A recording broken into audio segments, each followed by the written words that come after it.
Welcome to Finding Patriot Football via YouTube on JohnCurtisPatriots.com. Alongside Danny Wimpron, I'm Kevin Fayard. Fellow John Curtis Christian alum Robbie User will be producing tonight's broadcast as always. And we got Gordon Hebert finally on the sideline giving us reports. Tonight we're at Yulman Stadium on the campus of Tulane University for this awesome Catholic League football game between the John Curtis Christian Patriots and the Jesuit Blue Jays.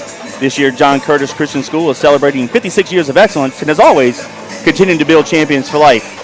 I want to thank pregame sponsor tonight is Proud Yogi's Bears, Walter and Bill Sanchez, class of 1977, and younger brother Chris Sanchez, class of 1980. Proud Yogi's Bears, proud sponsors of Fighting Patriot Football. Danny, tonight the Patriots come into this ball game with a record of 5 wins and 0 losses. The Patriots are 1-0 in Catholic League play. The Jesuit Blue Jays come into this night's game with a record of 4 wins, 1 loss. They are 2-0, having beaten St. Aug and Holy Cross last week. Last week, the Patriots beat Warren Easton, who beat Jesuit in week 1. We both agreed that we signed off last week at the end of the ball game that the Patriots probably played their best game of the season. They're going to have to build that momentum tonight as they play in a very good and very physical Jesuit Blue Jay ball club. You said it, Kevin. It's good to be back up here with you. We're feeling good because, as you can see on the camera, we're outside for the pregame with tonight. Nice, easy breeze. Almost feels like the October weather's blowing in while we're talking. So it's going to be a beautiful place to play here at Yulman Stadium. Feels good. But you're right, Kevin. Jesuit, they're going to be good up front, both sides, offense, defense. Typically, like we said a couple weeks ago, you like to come into ball games and say, well, we beat them by this much. You know, they beat them by this much. It doesn't work like that. It's all about matchups. How do you match up against this team tonight? How are your fronts going to play against each other? Who's going to be tough? Who's going to be physical? And guess what? Who's going to take care of the football? That's one of the big things that we always talk about. Big-time games. Who's going to protect the football?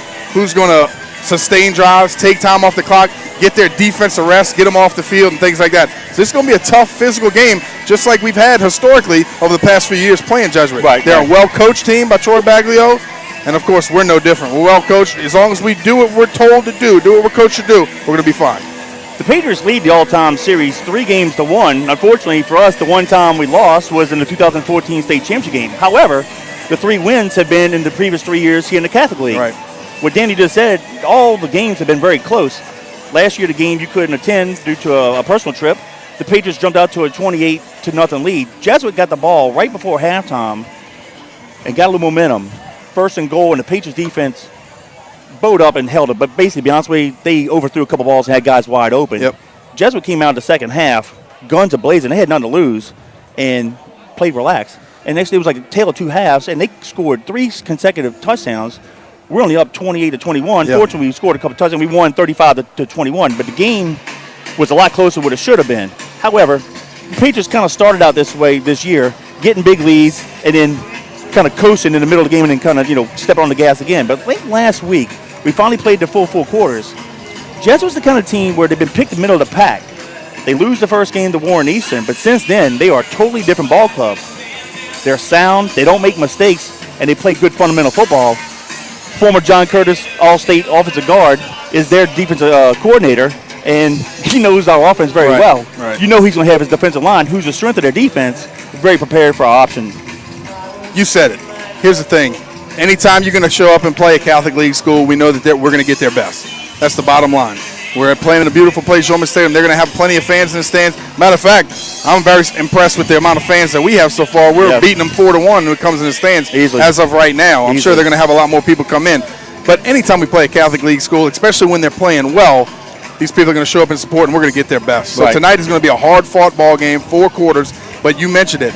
Last week, you and I finally could take a deep breath and be very happy with the way that we finished 4 quarters of the game. Before that, go out, jump to an early lead, get a little bit relaxed, let some of the younger kids in. All of a sudden, at the end of the game, the older guys, starters, have to come in the back of the game to be able to take control once again.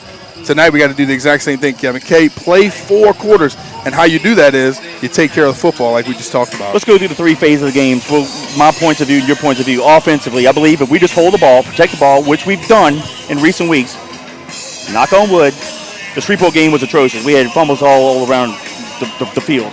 Since then, we've been very good. I believe if we can control the ball and don't turn it over and play like we were playing last week, we should be pretty good. Though their defensive line is very strong, I like the way Guggenheim runs that tight duck on the option we can probably bust a couple big plays on him. Well, that's the thing. You got a junior quarterback, and he leads the troops. We saw last week he wasn't feeling very good. All of a sudden, three defenders jumped on his back. He carried him for 20 yards. The dynamic of the whole game changed. So if he could lead the troops, which I know he will, the running backs make good reads. The quarterback make good reads, getting it to the playmakers, giving the ball to the running backs, being able to throw the ball in the air. We've actually been very successful and very efficient when we've thrown the ball this year, and we've been able to do it. So I want to see some more of that tonight. Take what the defense gives you, but take care of the football. Defensively, conversely, we need to get the football. Now, however, we got a very salty defense, very athletic on the front. Jesuit runs more of a pro-style offense, I formation, little shotgun here and there. Their running backs will be deliberate. They'll get the handoff, and it's almost like a stretch draw at times, and they'll read between the center and the tackle, and the way they're line zone blocking, they'll turn the hips and get a hole, and they'll pick a hole and get through. Keys and linebacker, watch your keys at the offensive line and make the tackle at the mess point. That's exactly right. Linebackers have to play fast tonight. Defensive linemen, linebackers did a great job of last night keeping control of Lejeune. Very, very capable quarterback. We know that we're not going to see anybody athletic like that out on tonight's field, but you can't let them beat you with the play-action pass. If they pound you, defensive backs have to play a part, play their halves, play their thirds, do what they have to do to make a play. Last week we had 3 picks. Get some more this week. Takeaways. Big games, you get the offensive ball back, you're going to be successful. Special teams are like us. However, they play that spread punt ugly, what people call. Yeah. It's very hard for us to do our traditional wall to the ball with that kind of punt formation. In my opinion, the best way to do it, just fair catch it and secure the ball. Because in this kind of turf, we let the ball go, that's 15 to 20 yards easy on a roll. I don't think we can get the wall with them spread like that. I would just say, in my opinion, fair catch it and just play field position. Well, here's the thing. As a returner, practicing this all week, practicing this all year, the biggest thing is be decisive. If you're going to field the ball and try to make a return, like you said, you might not get the ball to the ball to the wall. Be decisive, catch it, knife forward, get what you can get down, but control the football. If you're not, get away from it. Let's play offense. Let's go to work. Absolutely. Guys, listen to us on the let's go! All right, we can talk to Coach JC. Okay. Hey! 24 minutes now. Let's put it to him. It's going to work. And here come your Fighting Patriots of John Curtis Christian School. I like that look. Jesuit has already taken the field. Real quick on the live broadcast, feel free to send us a text to 504-259-7690. Again, 504-259-7690. Give us your name and location. We'll give you a shout out. Text is actually working nice. We'd love to hear you guys. Actually, Barry Brack and his dad already texted. They want to be the first guys mentioned. There you are. They're here in the house tonight. Listen to us on the broadcast, as is quite a few other folks. The Patriots are in their traditional road uniforms, white helmets, white jerseys, white pants. Jesuits in their traditional white helmets, blue jerseys, and blue pants. And as a home team, they're on the east side of the stadium. The Patriots are here on the west side of the stadium here. I believe their band is going to be playing the national anthem. I haven't located. They're over here on the right. Yep. So we're seconds away. We're going to talk to you for a couple more seconds. And when they play the national anthem, then we're going to scoot up in the booth. But I tell you what. You got to like our chances, Danny. I like it. Just as far as an atmosphere, Kevin, I really love this stadium. It is nice. As far as being a high school kid, I can remember walking into the Superdome as an 8th grade kid and looking up and just seeing it's pretty darn cool to go drive 20 minutes and be right here at Yeoman Stadium with a capacity of 30,000. Of course, we're not going to get even that close, but for a young kid to step into and be able to play at a college stadium when you're playing on field turf and everybody can show up and you don't have to drive that far, it's a real nice treat for these kids. Absolutely. Again, I want to thank our pregame sponsors, Walter and Bill Sanchez, class of 1977, and younger brother Chris Sanchez, class of 1980. Proud Doogies Bears, proud sponsors of Fighting Patriot Football, and we appreciate all that they've done for us through the years. And they are our original sponsors, so yes, sir. Going back to 2013, so we Yes, appreciate sir. that. The captains will be going on the field real quick. Looks like Donald Clay, number 9. Number 7 is going to be Makai Smith, and then number 97, Ogeron. Yep. The captains for the Patriots. Unfortunately, I don't have the program for me, so I can't identify the Jesuit Blue Jays, but nonetheless, they'll be meeting here at the field. Number 70, number 48, 43, and 15. Yes. And I tell you what, we do have a nice, beautiful breeze up here. Welcome to Yeoman Stadium for tonight's game. And we'll see the coin toss. And again, once the Jesuit band plays the national anthem, we'll skedaddle back upstairs into the booth. Captains are meeting at midfield for tonight's coin toss. The officials are from the Greater New Orleans Football Officials Association. Let's see what they call here. I told you, the officials, these guys are money for the night's game. We saw them when we were walking in the stadium. They brought their suitcases and all. It's not like playing at Musperlino. They actually have their own locker room. They could change, take showers, do what they got to do. So I know they love it too.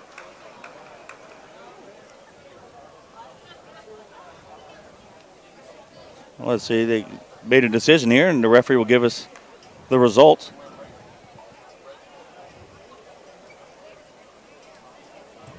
So the Patriots have won the toss and have elected to receive. So the Patriots will receive the ball on the north end zone. Jesuit will be kicking right to left. So we're seconds away from opening kickoff between the Jesuit Blue Jays and the John Curtis Christian Patriots. At this time, We're going to pause for a national anthem and playing an invocation to play the national anthem. Danny and I are going to make up to the booth. We'll be with you in 2 seconds. Father John Brown of the Society of Jesus. And please remain standing for the presentation of colors pass me that camera, by the please. Jesuit High School Marine Corps Junior ROTC under the direction of Cadet Lieutenant Colonel Gus Hewitt, followed by the playing of the national anthem by the Jesuit Blue Jay Marching Band under the direction of Mr. Joe Paluda and Mr. Jason Giaccone.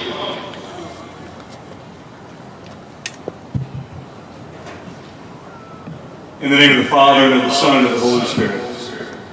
Almighty and eternal God, we come to you in a spirit of friendly competition and goodwill. Please keep our young men safe from harm and help them to grow in your spirit of strength and decency so that they might serve you better. Bless all those supporting our players on both sides, keeping the end in mind, which is closer union with you. We ask this through Christ our Lord. Amen. Saint Ignatius, pray for us. In the name of the Father, and of the Son, and of the Holy Spirit.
Welcome back to Fighting Patriot Football on JohnCurtisPatriots.com via YouTube. We are seconds away from kickoff here. There we go, knock it here. I have 1 ear off and 1 ear on. Nice rendition of the national anthem by the Jesuit Blue Jay Band. They do a great job. If you just joined us on JohnCurtisPatriots.com via YouTube, the Patriots won the toss, elected to receive. We will be defending the north end zone, which will be to our left. So we'll be going left to right. We'll get the ball first. And Danny, I'm kind of excited about that because let's go ahead and just get the ball and show them what Patriot football is all about. And that's the thing, Kevin. We talked about the three phases of the game. Right here, we're going to be able to show them two and what we're all about. Go ahead, kickoff return, get the ball, do what we got to do, and then hopefully we can score. If not, offensively, that's exactly what we're going to do. Take the ball to the house, go score, do what we have to do. Let's see two phases of the game for the Patriots go to work.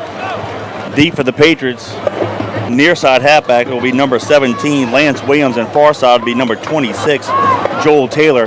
We have a little different look here because a lot of times Jesuit and some of these other Catholic schools will sky kick it. And you know, so we got 5 up front, 4 in the middle, and 2 deep. You know, the coaches talked about that all week, prepared them for it. Jesuits obviously got a good kicker, and they know exactly what they're doing, maybe where they're going to place the ball. But they sky kick it up high in the air. For those of you who don't know what a sky kick is, it's just like it sounds. They kick it up into the sky and hope that they place it right in between the returners. And once it touches the ground, or right as soon as it touches the ground or it gets touched, it's a live ball. Skirrick to kick it. He does sky kick far side. Looks like Goins fielded at the 20-yard line. Has a whole sideline. 40, 45, cuts near side. He's to the 50. Comes near side, has a block. He may take it. Go, Shane. It's a foot race. He's to the 25-20, and it's Great wrestled down at the Blue Jay 19. Yes, sir. Big return there by Shane Goins. Atta boy. That's what we wanted. The tempo. There it is. The Patriots will get it 1st and 10 at the plus 19 with 11:45 to go in the opening quarter. Big return by the Patriots. Great job right there. And little number 1, Vincent Lagudis. I'm sorry. How do you say his name? Logidis. Actually, his dad's Nicky and DJ's. Okay. Yeah, Nicky's son, DJ's nephew. Shane tried to run him over. He slammed him down and thought he got something done there. But either way, the Patriots got the ball in great field position. They actually moved to the 18-yard line. 1st and 10 Patriots. Guggenheim under center. Wren and Smith are the halfbacks. We'll go to the left. Wren takes the handoff and gets it near the 15-yard line. Should be a gain of 3, 2nd down and 7. Kevin, that's the biggest thing tonight. Offensively, we know that their defensive front is big and physical. Offensively, set the tone early. Offensive linemen, come off the ball, punch him in the mouth. Colin, get us in great situations where we know we're running the ball downhill effectively, picking up first downs and putting the ball in the end zone.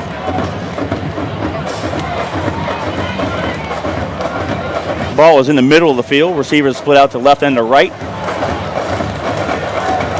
Guggenheim goes to the left, hands off again to Wren. He crosses the 15, gets it near the 13-yard line.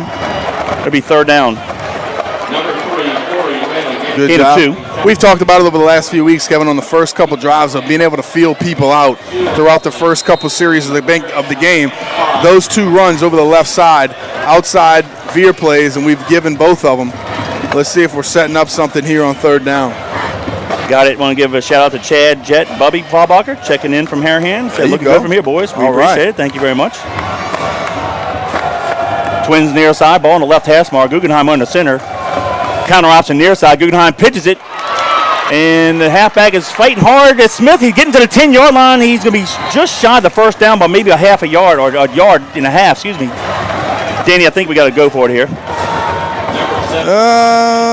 You're probably right, Kevin. I'm pretty sure we are going to go for it here. It's going to be about what do you think, about a yard and a half? Yeah, we have to get it in between 8 and 9-yard line, the ball to the 10. Yep, here we go. Let's go to work. Fire off the football, offensive line. Let's come off the ball. Let them know who showed up tonight. Come on, Patriots. I'll give a shout out to Chris English watching from Lake Ozark, Missouri. Says, go Patriots at number 9. 2 tight ends split out to the left.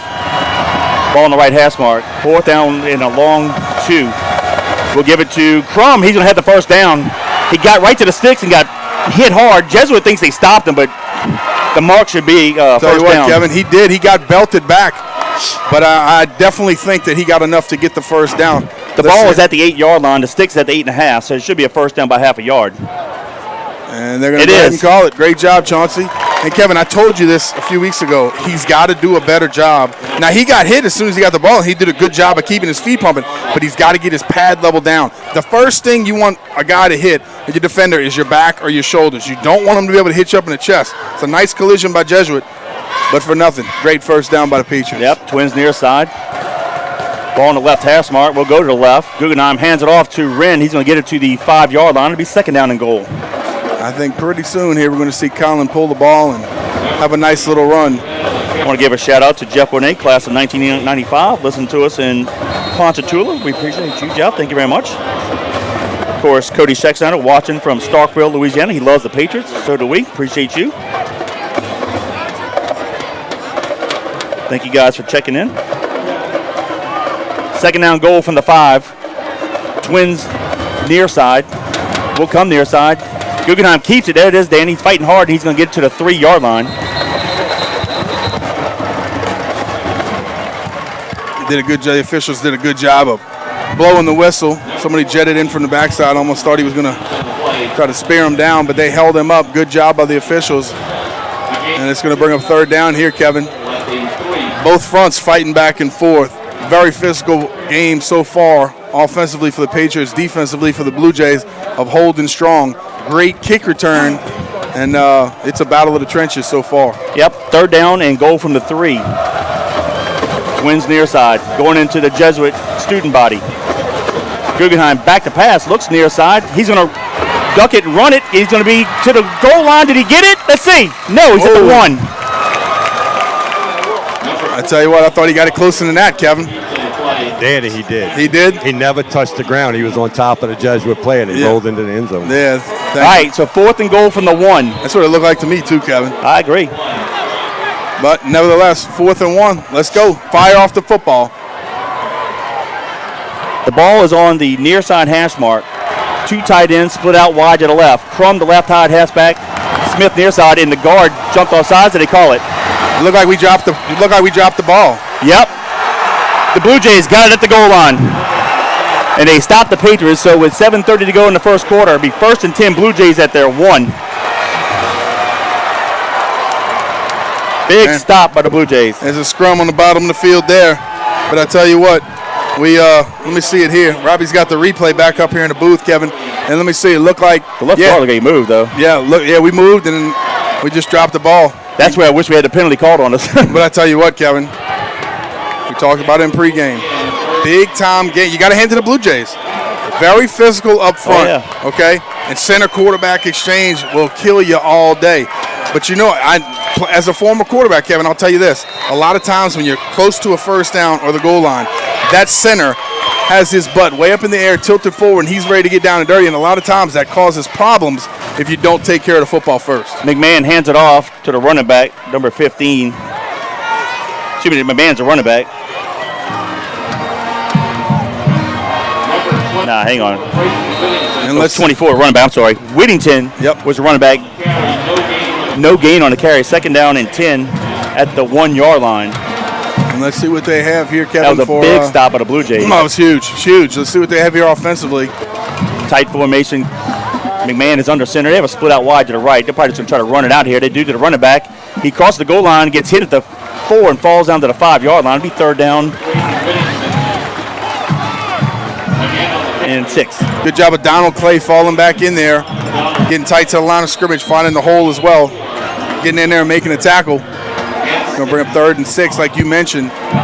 Kevin, they are a team historically that they're going to mash it up front. They're going to run some power plays, some zone plays, try to get after you, and then all of a sudden they're going to try to pop you for a play-action pass down the field. Yep, look for a bootleg could work as well. Out of the shotgun, McMahon takes the pass from center. He's under pressure, runs up, he's going to be sacked. Late flag, 3 of them coming down. Wow. I hope there was no face mask. I don't know. You never know with flags like that. They came in early, was a holding call. Often.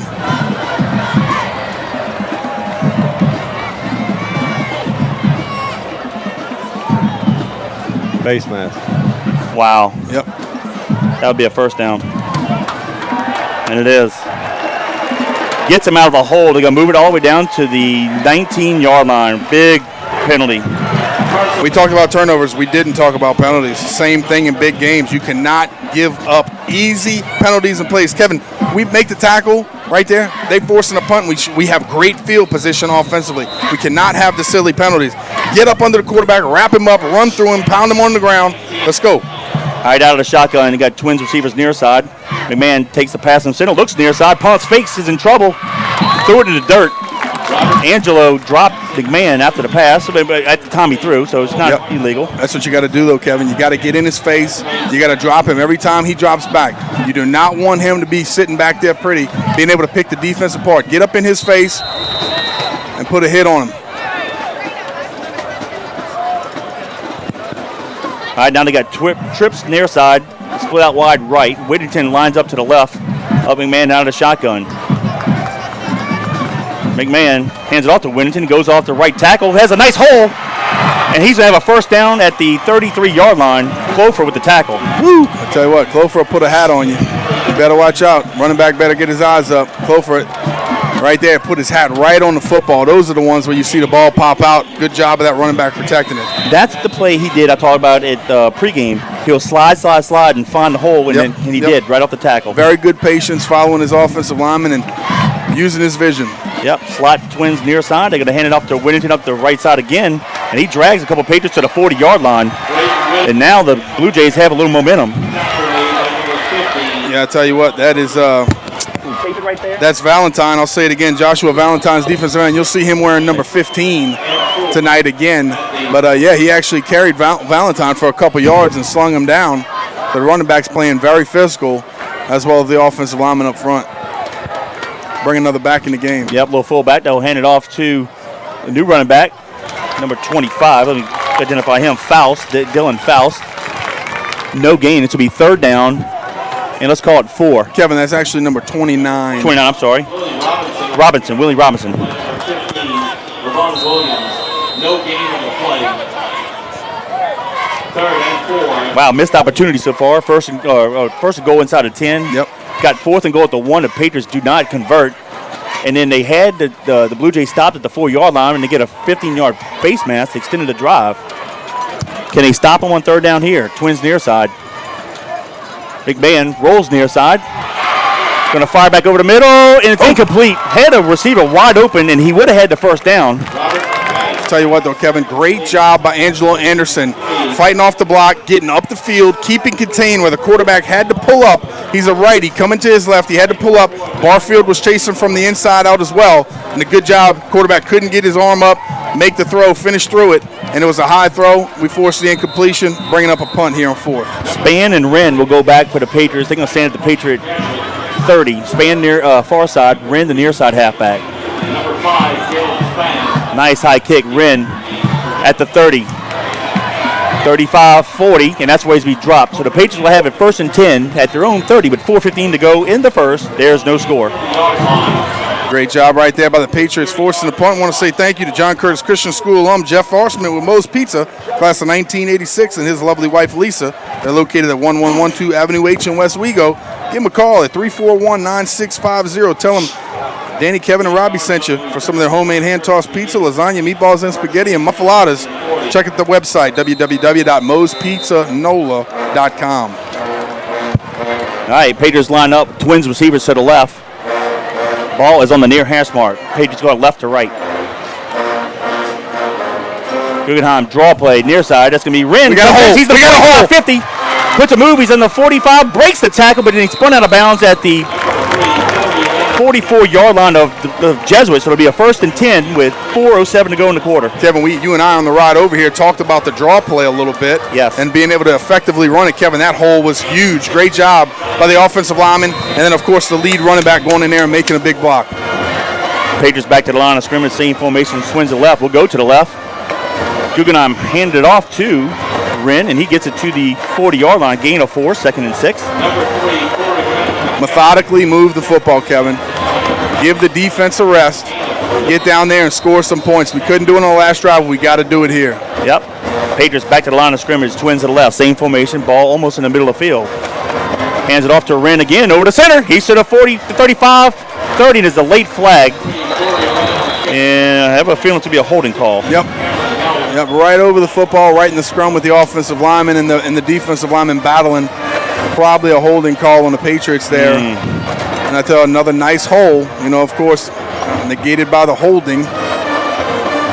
Or I'm thinking that's what it is. But I'm assuming where it was. And the official was still waiting. So we hurt ourselves on defense. We kind of did because we got off the field. There's no point score, but still, as opposed to them punting out of their end zone, we had a face mask call.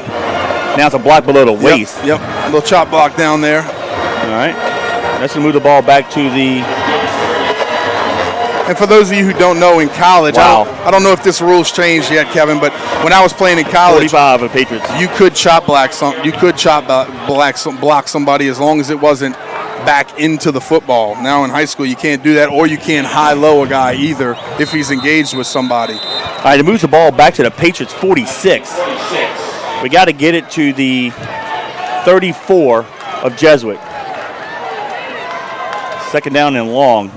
Guggenheim back to pass, looks to his left, fires a dart, complete to Taylor, and he's going to fight hard to the Blue Jay 40-yard line. So he got all the penalty yards back and then some. Great job. It'll be third down and manageable now. Colin almost checked up right there. Kevin wasn't sure if Taylor was going to come open. He did. He fired a bullet out to the left side, picking up a nice chunk of yardage right there on the pass play. That's exactly what we need, a breath of fresh air, make it third and manageable. Yep.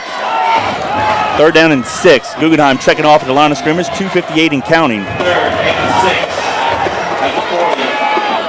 Guggenheim draw play to Goins. Goins has the first down, back to the 30-yard line. Great job of the Patriots getting the first down on 2 plays.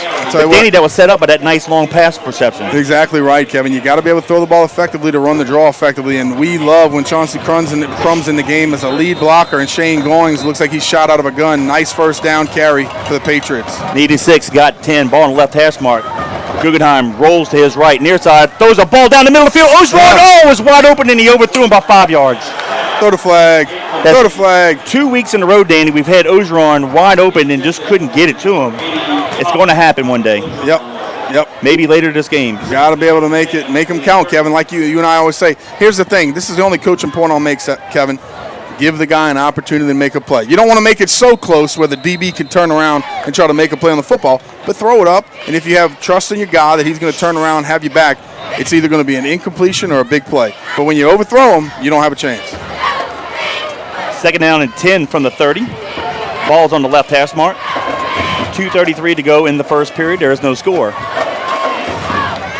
Guggenheim hands it off to Smith over to center. And he's fighting hard to the 27-yard line. Gain of 3. Third down and 7. I'll tell you what, we've picked up some small chunks of yardage, Kevin, on these base plays right over the center. The Blue Jays have played very physical up front. As they loosen up, as the defensive line loosens up, or we start to get into the game, I think we may pop one right over the middle for a huge gain later on. I agree.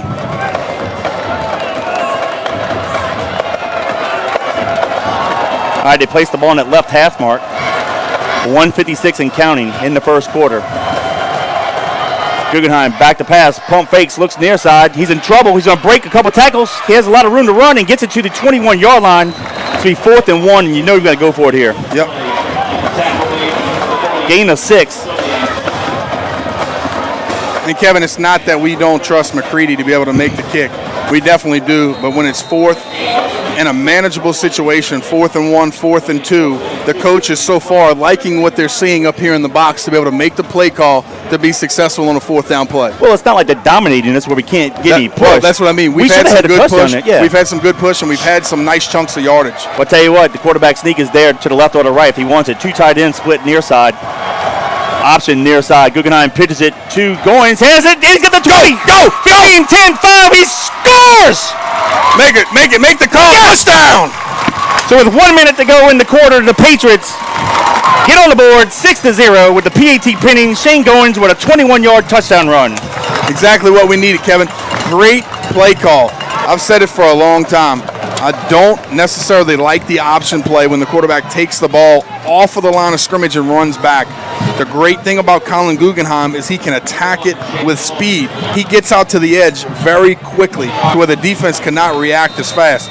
Chauncey Crumb gets out there, nice kick block, and Shane Goings, you're not going to be able to catch him once he gets the edge. Great job, Patriots, on the nice outside option play for the touchdown. Patriots line up for the PAT. Guggenheim to hold, McCready to kick. Snap, place, kick is up.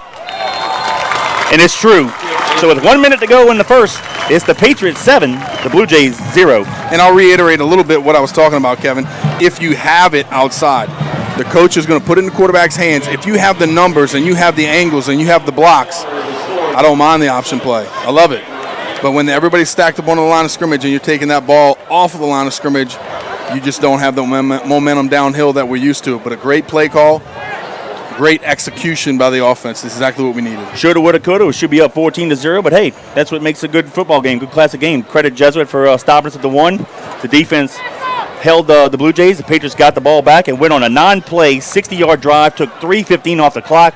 Shane Goins on 4th and 1 with a 21-yard touchdown run. Go ahead, Danny. Kevin, want to give a shout-out to one of our new sponsors, Anytime Fitness. Go check them out at 5200 Veterans Boulevard in Metairie. The owners are Damon Lepper, class of 1997, and Janice Toops Lepper, class of 01. Give them a call, 281-4814. They're offering 24/7 access to over 4,000 clubs worldwide. They got health plan discounts, tanning, they have cardio equipment, strength training, free weight circuit equipment, personal training, small group classes, TRX training system, and functional training. And guess what? They have a special Patriot Nation discount. Receive half off for your enrollment and 10% off the whole monthly rate. So go check them out at the Metairie location only, 5200 Veterans Boulevard. Give them a call, 504-281-4814. Anytime Fitness, Damon Lepper, Janice Toops Lepper, we appreciate your support of the Patriots. Near side receivers for the Blue Jays. Number 5, Besh. Far side is going to be number 13, Moran. And Danny, last week, Besh had a long return for a touchdown against Holy Cross. I think McCready can get it in the end zone, but he doesn't this time. Besh dropped the ball at the 5. He's to the 15-20, middle return. Oh, and Clover killed him at the 23. So I'm talking about Clover. Oh, love my seeing goodness. that guy hit somebody. Nice job. Way to put the hat. I love seeing starters on the kickoff team going out there and making a difference. Kevin, let me just check that phone number. I don't know if I got it wrong on Anytime Fitness. I apologize if I did. I might have said 281, but it's 504-218-4814. Go check them out. 1st and 10, Blue Jays from their own. They're going to move it to the 24-yard line. We've talked about big plays and big hits on special teams, igniting the team also. Yep. McMahon hands it off to the running back number 29 up the middle. That's going to be Robinson.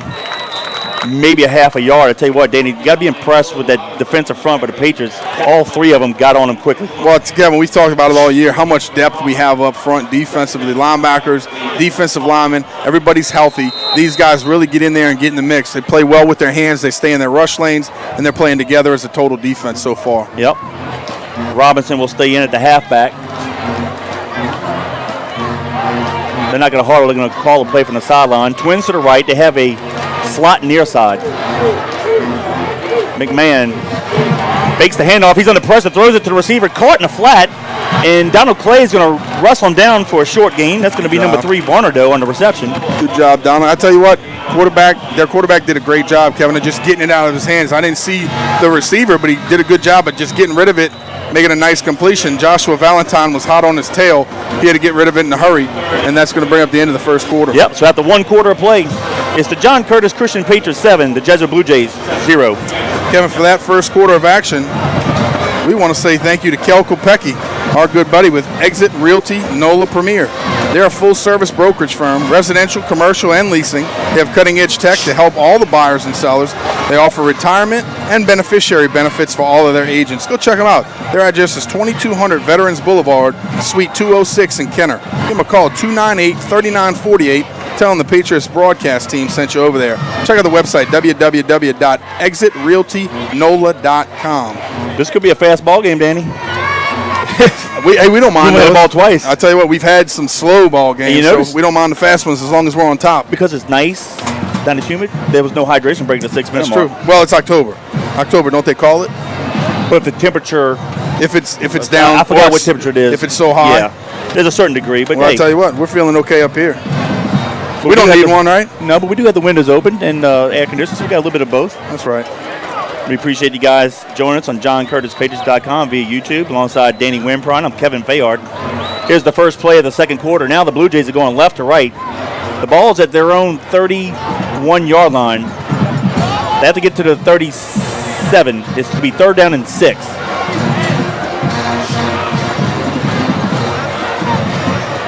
Robinson will stay in at the halfback. They're going to have twins to the left, twins to the right. They'll stay in the shotgun formation. McMahon is the quarterback. Robinson lines up to his left. And they moved. There you go. Great job. Now it'll be 3rd down and 11. Back them up, Patriots. Good job. And, Kevin, we talked about it on our end. Big game, you cannot have silly penalties. I don't even think we jumped. We didn't draw them off sides. But you cannot have silly penalties in a big-time football game. That's going to push them back. Yep. Defense, we need you one more time. All right, they'll stay in the same formation, twins to the left, twins to the right. This time Robinson lines up to the right of McMahon. He'll stay in the shotgun. McMahon looks near side, throws it complete at the sideline. But I think he stepped out of bounds first, Danny, and that's illegal batting. They're going to call a flag, but it should be an incomplete pass. Number 5, Best, was the receiver. The referee on the near sideline threw his hat. Actually, 2 officials threw their hat. Yep. Good job. Good call, Kevin. I didn't see it at first, but I think you're exactly right. I tell you what, Donald Clay broke up on his inside shoulder after he caught it. He made a nice inside move and then cut outside, and I think he stepped out of bounds, thank goodness. But I think you're right, Kevin. I think he was out of bounds before he came back in to make the catch. That's exactly right. He was well shot the first down. Gordon, I know it was a quick first quarter. We didn't get a chance to get to you. What's the feeling and the atmosphere like? It's pretty cool where we're sitting, but you're not too far from us. What's it like down on the field? No, we feel a breeze down here. But the atmosphere. And the team? Yeah. Oh, they just look confident. They're acting confident. I like that. That's Well, not a bunch of hype. Not a bunch of hype on the sidelines. No, Everybody's focused. But credit Jesuit. Look, they stopped us at the goal line, but man, if we could have converted there, we're up 14-0 now. Different ball game, but I tell you what, we still have time. We got plenty of time just starting the second quarter to be able to get the ball back offensively, and hopefully we can get it right here, force a 4th down punt. And but yeah, they're still talking about it, Kevin. Well, I think they're trying to confuse where to. Yeah, it's illegal. They didn't know where to put the ball. Yeah, that's what I'm thinking too. They had an illegal man downfield as well. That was the first call. That was refused, and then of course the illegal touching. All right, so they'll punt it. So we have the Patriots will have. Penalty was declined. Who's back? Number 10 to be the far side halfback. No gain on the play. Colin Morgan, and the near side I believe is going to be Span. They're going to stand around the Patriot 42.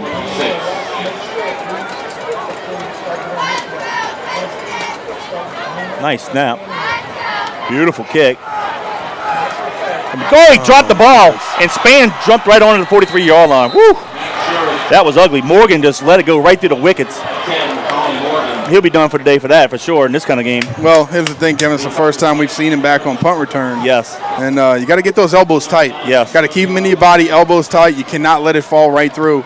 But a good job of Span. Who was that, Span? Yes. Being Johnny on the spot and getting right to it, making the recovery so the offense gets the ball back. But, whoo, Kevin, I'm telling you, that's how good teams lose. Turnovers. Thank goodness Span was right there. Yep. Being able to key it and get us the ball back offensively, we got to be able to make a nice sustained drive here and get some more points on the board. Ball's at the 42-yard line. 11:44 to go in the half. Patriots going right to left now. And the ball is just inside that far hash mark on the right side of the field. Guggenheim back to pass. Play action. Steps up, fires it over the middle. It has Taylor. Incomplete. Nice job of the defensive back, number 7. Breaking it up. That's Kerrigan. But I tell you what, though, Taylor was there. And I tell you what, I don't know who in the backfield messed up, but Colin almost faked it to nobody. I think the running backs got confused here on the bottom side. But not a bad ball by Colin. If he throws it a little bit away from the defender, a little fatter down here, it might be a completion. But like I told you, Kevin, the worst possible thing that can happen when you give him a chance is it's an incompletion. Play the next play. I agree. 2nd down, 10, Patriots. We're going to pass again. Guggenheim looks near side, throws in a flat, complete. So Chauncey Crum has the first down and more, and he's in the Blue Jay territory to the 42. Great job. Great job right there. Colin getting out of his hands. Chauncey Crum wrapping it up, putting 2 hands on it, knifing forward, and picking up a great first down for the Patriots. Gain of 16 on the play. 1st and 10, Patriots, no huddle. Twins to the right, ball in the near hash mark. Guggenheim hands it off to Smith. He was a right side halfback, fights hard to the 40-yard line before he's wrestled back. Gain of 2, 2nd down, 8. And I told you before, Kevin, that little base play over the middle, I think we're going to see one pop. It's only been good for 1, 2 to 3 yards so far tonight on the game, but the running backs are going to continue to slide. Be patient, see that opening. We're going to pick up a big one. They can keep the ball in the near hash mark, 10:58 and counting. Here in the second quarter, the Patriots lead at 7-0. We'll go with Twins to the right. And they'll keep the ball here in the near hash mark right in front of us. So we'll get a good look at it. Long count here by Guggenheim. Power play far side, Wren. Cuts it inside the end, and he's going to fight hard to the 37-yard line. Nice job just running physical, offensive line, getting up there with a nice push. Kevin, you got to hand it to this offensive line group. They really have played physical all year. They've been a tight-knit unit, and these guys really have done a great job of providing protection for the quarterback as well as providing some nice holes for the running backs. And so, yeah, great group. We talked about how physical Jesuit has been. We got to say the same thing about our guys. Third down and about 6. Guggenheim on the center, goes to the right, hands it off to Chauncey Crum. He barely gets it to the 35-yard line, so he fourth down at about 5. I think we'll punt this one here. Yep, that's exactly what we're going to do. And give a shout out to Matthew McGill. Listen to us on Metairie. Appreciate you, buddy. No reason not to, but I tell you what, Jeff and JT seem like they're kind of talking back and forth, like we're not exactly sure. We only had 2 yards, 3 yards. Yeah, but 3 yards. Yeah, about we'll play field position here. About three yards, but yeah, because of where we are field position wise, I think the smart play is just a nice easy pooch punt and try to mash them down there, let the defense play again. 9:20 and counting. They're not going to have anybody back. They're going to play for a fake. That could be a mistake by them because McCready does a good job with his angle kicks. Definitely the best punter in the state. And we took a delay game intentionally to move us back. Yep. Nothing wrong with that, Kevin. No. But hey, McCready, seeing you have to be a smart football player also, knowing that they do not have a returner. Just put a nice high ball up in the air, or not even a nice high one, just a nice bouncer out front. But make sure you don't kick the ball in the end zone when you get in the punt right here on the 40-yard line. Now they're going to bring a returner into the game, Kevin. Yeah. So it's a little bit different. Bergen, number 35, Brendan Bergen will go back. He'll stand at his 10. Nice snap. McCready shanked it off the right side of his foot, but let's see if we get a bounce. It's at the 21-yard line. Not as good a kick. Probably wanted, but hey, that's okay. If you kick it to the end zone, to go into the 20 anyway. Well, so like I said, sometimes the punter can think too much, too. You have to know what the situation is, but sometimes you don't. It's just like a quarterback, Kevin. When you throw, you don't aim. You just throw the football where you want it to go. Same as a punter. You don't want to aim it. You don't want to try to be too cute. Just punt the ball like you know how to do it. I want to give a shout out to Michael Maples. He's listening to us. Appreciate you. He says, let's get it done, Patriots. That's it. We agree. We're trying. 15 yards on the punt. All right, 8:37 to go in the half. The Blue Jays take it over. First and 10 at their own 21. Twins near side. And number 24, the running back, gets the ball, and he goes nowhere. He started the game. That's Whittington. Second down 10. Great job by the whole front four of the Patriots. Yep. They just got back there and wrapped them up. For those of you who are just joining us on JohnCurtisPatriots.com, biggest play of the game, the Patriots in the first quarter were stopped on the 1 yard line. They fumbled in the center quarterback exchange, and we did not go in and score. After that, we came in and got a touchdown after, but it should be a 14-0 ball game. And that was after getting the opening kickoff at the 20 and running down to the 18-yard line, having great field position, but he couldn't capitalize. Trips near side. They'll stay in the shotgun. McMahon comes near side. He's in trouble, big-time trouble, and we're going to get him again! Great job right there by Joshua Valentine. I tell you what, Kevin, did you see how he adjusted his hands? Man, what a smart football player on the run. Great job. A couple times this year, Joshua has been called for horse collars because he's grabbed the neck, grabbed the horse collar, grabbed at the top of the jersey. He grabbed up top and then did a good job of just running up the quarterback, wrapping him up and making a nice play. Got him at the 10, big loss. Third down 21. Now they'll flip it, trips to the left, split near side. They'll stay at the shotgun. Whittington is going to line up to the left of McMahon. He'll take the handoff, little draw, has nice room at the middle. And Clay trips him up at the 19-yard line. Maybe just call it the 20. So it'll be fourth down and 11, but boy, that was a big old sack by Valentine. I tell you what, Kevin, I got my first shout out from a Jesuit Blue Jay. Andre Plaisance, he said, I'm listening to you guys call the game in Houston. He said, can you be a little bit less impartial? Nope. No thanks, go Big Blue. Nah, man, this is JohnCurtisPatriots.com. But we give the Blue Jays credit. Yes, sir. They did a great job at the goal line. Wren and Spann are back for the Patriots at the Patriots 45-yard line. 6:35 to go in the half. Nice kick. Spann Fields at the 45 and hit immediately. I tell you what, great coverage by Lojadis. Yeah, but wait, there's a late flag also away from the ball. That's going to be on us. Yeah. Okay. Corey Wren, with his speed, Kevin, he's got to do a better job of getting out there and protecting the returner. He can get over there. It looked like he kind of wasn't sure exactly what to do, but go collision that guy. Go block him before something happens. Well, credit Lojadis for being John in a spot for them. Good job of him getting to it, making a play. I want to give a shout out to my parents, Lionel and Sue Fayard. Listen to us in Plano, Texas. Appreciate you. Love you guys. Thanks for always listening. Plano, Texas fan club, man. Yeah. Hey, we know the Moose is listening. Mr. That's right. Ostrecker. Yep, sure is. Mr. Earl Ostrecker Sr. His daughter told us before the game. Yeah. He loves listening. Appreciate that. His grandson is Austin, the punter and the backup quarterback. Yep. Of course, his dad, Austin's dad, Steve, was my quarterback in the mid-'80s, 85 to 86. And we're going to back it up more, Kevin. Wow, back to the 29-yard line. Penalties, Kevin. Got to protect the football and can't have the silly penalties. But either way, it's 6:25 left here in the second quarter. John Curtis has the ball. They're on top 7-0. Well, we would have headed the around the 45, now we're at the 29, so that's all right. 6:25 to go in the half. 1st and 10 Patriots. Ball's on that right hash mark.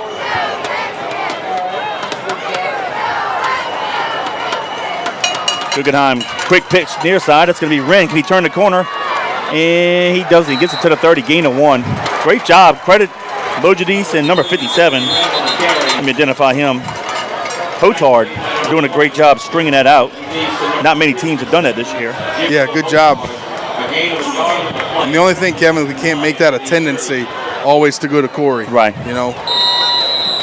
And of course, he ran 30 to get sometimes one. even if it is a tendency, he'll still outrun you. So he's a good football player, and we enjoy watching him in the backfield. Absolutely. Ball in the near hash mark. 2nd down and 9.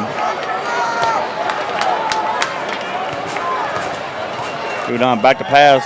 Fires it far side. Going to be incomplete. Williams tried to make a football move before he secured the ball. Catch the football first, Kevin. You know as well as I do. Most important thing, you don't have the football, you don't have anything. Catch it first. Well, also catch with your hands. He tried to cradle in his gut and make a spin move at the same time. Didn't work. And I tell you what, though, Kevin, I just thought about it after I saw Corey Wren stay in the game. You know, it'd be a nice play, that little quick sweep outside to the short side of the field, running that guy off to the bottom. You already have leverage. You know he's going to outrun somebody, but not having a flat defender to the bottom of the field, you might be able to have something nice. All right, 3rd and 9, Twins near side into the boundary. So we'll probably run an option or something at the top of the field, but soon. No, we'll send a motion receiver across the formation. Draw play near side. That's going to be Mekhi Smith. He fights hard to the 35-yard line, but well shy of the 1st down. It'll be 4th down. I tell you what, Jesuit almost did not adjust to the obviously they were in some type of man-to-man coverage running across the field with the receiver, but they almost didn't adjust with it. And we'll see throughout the game if that changes. But sometimes, Kevin, if you get that guy flying in motion and you can out-leverage a guy and you catch him screaming, you can throw it out in the flat and pick up some nice chunks of yards. All right, Patriots are punting again. Bergen goes back. He's going to stand at the Blue Jay 30. Good See job if McCready can get a better punt here. Go ahead, Dan. Defensively by the Blue Jays, forcing the punt here. And now Austin could bomb him one like we know he can. And he does. Bergen calls fair catch, and he does at the 20. We didn't pay attention. He dropped it, and we just ran right by him, but he got on at the 27-yard line, so the Blue Jays will have it 1st and 10 at their own 27 with 5:04 to go in the half. The Patriots lead it 7-0. Kevin, with that much field left, you don't ever run past the ball carrier. Of course, you could bracket him, one guy behind, one guy in front, but when he drops the ball, you got to be out right there to recover it. And same thing goes, Kevin. You got to keep those elbows tight. You cannot allow it to get into your chest and drop straight through. Right. All right, this is going to be a critical series for the Patriots defense because Jesuit gets the ball after halftime. That's right. So we can't allow them to score. That's right. And steal a possession from them. Get that momentum back. McMahon, little stretch play to the left. Valentine got him first. No gain. 2nd down 10. Great job by the Patriots defense. Valentine, you got Barfield, you got Donald Clay in there, you got Matthew Jane. A plethora of Patriots right there, being able to, the host of guys making the tackle, white jerseys all over the place.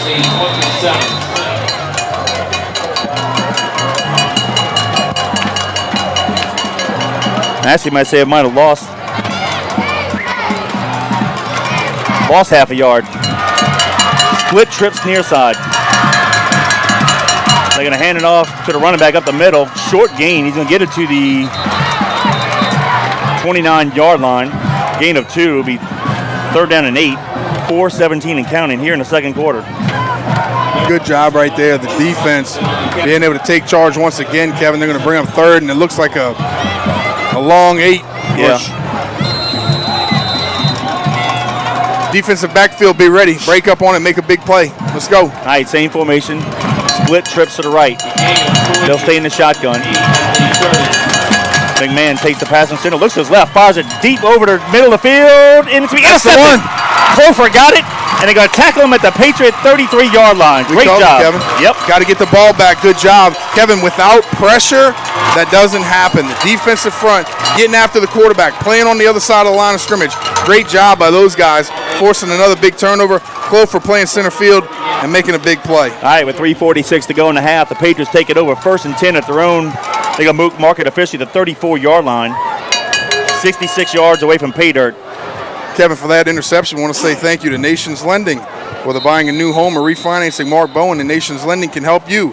They offer FHA, VA, USDA loans and can even help those with 580 credit and above. Mark's a graduate of class of 1998 and has over 15 years of mortgage lending experience. Go ahead and I'll talk more. Ball on the right hash mark. They'll send Williams in motion all the way across the field. The quarterback sneak. I don't know if Guggenheim just didn't get the snap. He got half a yard. Let's call it 2nd down 9. Kevin, Nations Lending, like I was saying, Mark's a graduate of 1998, has over 15 years of mortgage lending experience, is a proud supporter of John Curtis Patriots. He can be reached at 225-573-8688, and his NMLS number is 587641. Nations Lending Corporation is an equal opportunity lender. Mark Bowen, we appreciate your support of the Patriots. Yep. You want to call and tell them we'll do that for the game? All right, 2nd down 9. They'll keep the ball in that right hash mark. 3:09 and counting. We'll send the receiver in motion again. Option near side of the field. We pitch it. Got it to Wren. Can we turn the corner? We get the key block? We kind of do. The Wren forces his way to the 43-yard line. He's going to be about a half a yard shot of the 1st down, Danny. Good job of running with a little bit of power there. Chauncey Crum had him locked up, and I don't think Corey knew whether inside. Good pursuit by the Blue Jays, though. He wasn't sure if he could cut back inside or if Chauncey was going to be able to hook him and get outside, but a nice run right there by Corey Wren, and it's going to bring up 3rd and very short. They're going to probably measure. But you know what, to be honest with you, in recent weeks, Chauncey is going out there and attack the defensive back. He didn't do it this time. Right, and that's why I think it was a little bit of in between. As Wren's running up his back with speed, he wasn't sure if he can go inside, outside. So at the very end, he kind of just tried to use a little bit of power to knife forward, get some extra yardage. All right, timeout on the field. Looks like they're going to measure. 2:57 to go in the half. It's the Patriots 7, Blue Jays 0. Woo, I tell you what, Kevin. For this stop in action, I want to say thank you to another one of our sponsors, Prep Fan Sports. Prep Fan Sports is your one-stop sports shop conveniently located at 70452 Highway 21 in Covington. Prep Fan Sports offers a wide variety of sporting goods, including famous brands such as Adidas, Under Armour Easton, Wilson, Louisville Slugger, DeMarina, Rawlings, and much more. Prep Fan Sports can accommodate all of your team uniform and equipment needs or simply your individual player needs. Please give Adam a call at 985-400-5552. Prep Fan Sports, we appreciate your support of the Patriots. Yep. Officially, a gain of 8, it'll be 3rd and 1. And it is going to be 3rd down and 1.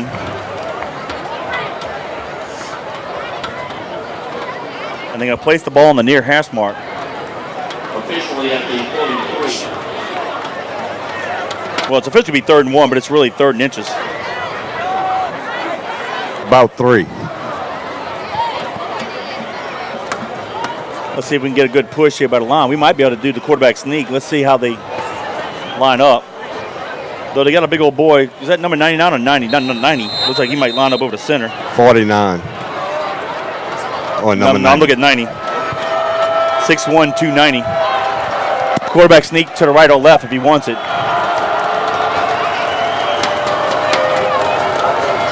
We'll go near side.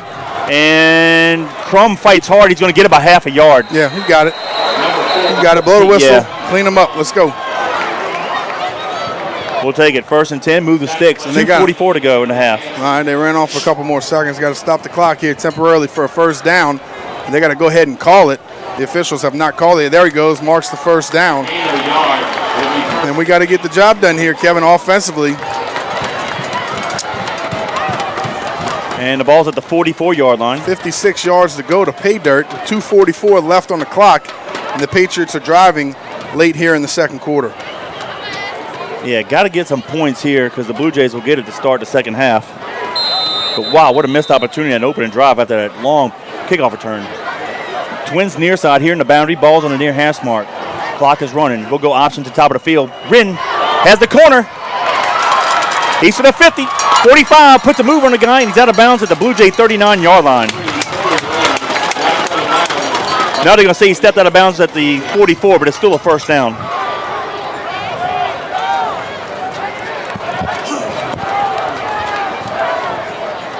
For those of you who aren't familiar with Corey Wren, he's probably one of the fastest guys in the state. Oh, yeah, no doubt about it. As an 8th grader, he won the 60-meter dash in the state indoor track meet, and it wasn't even close. 2:27 to go. And they'll keep the ball in that right hash mark.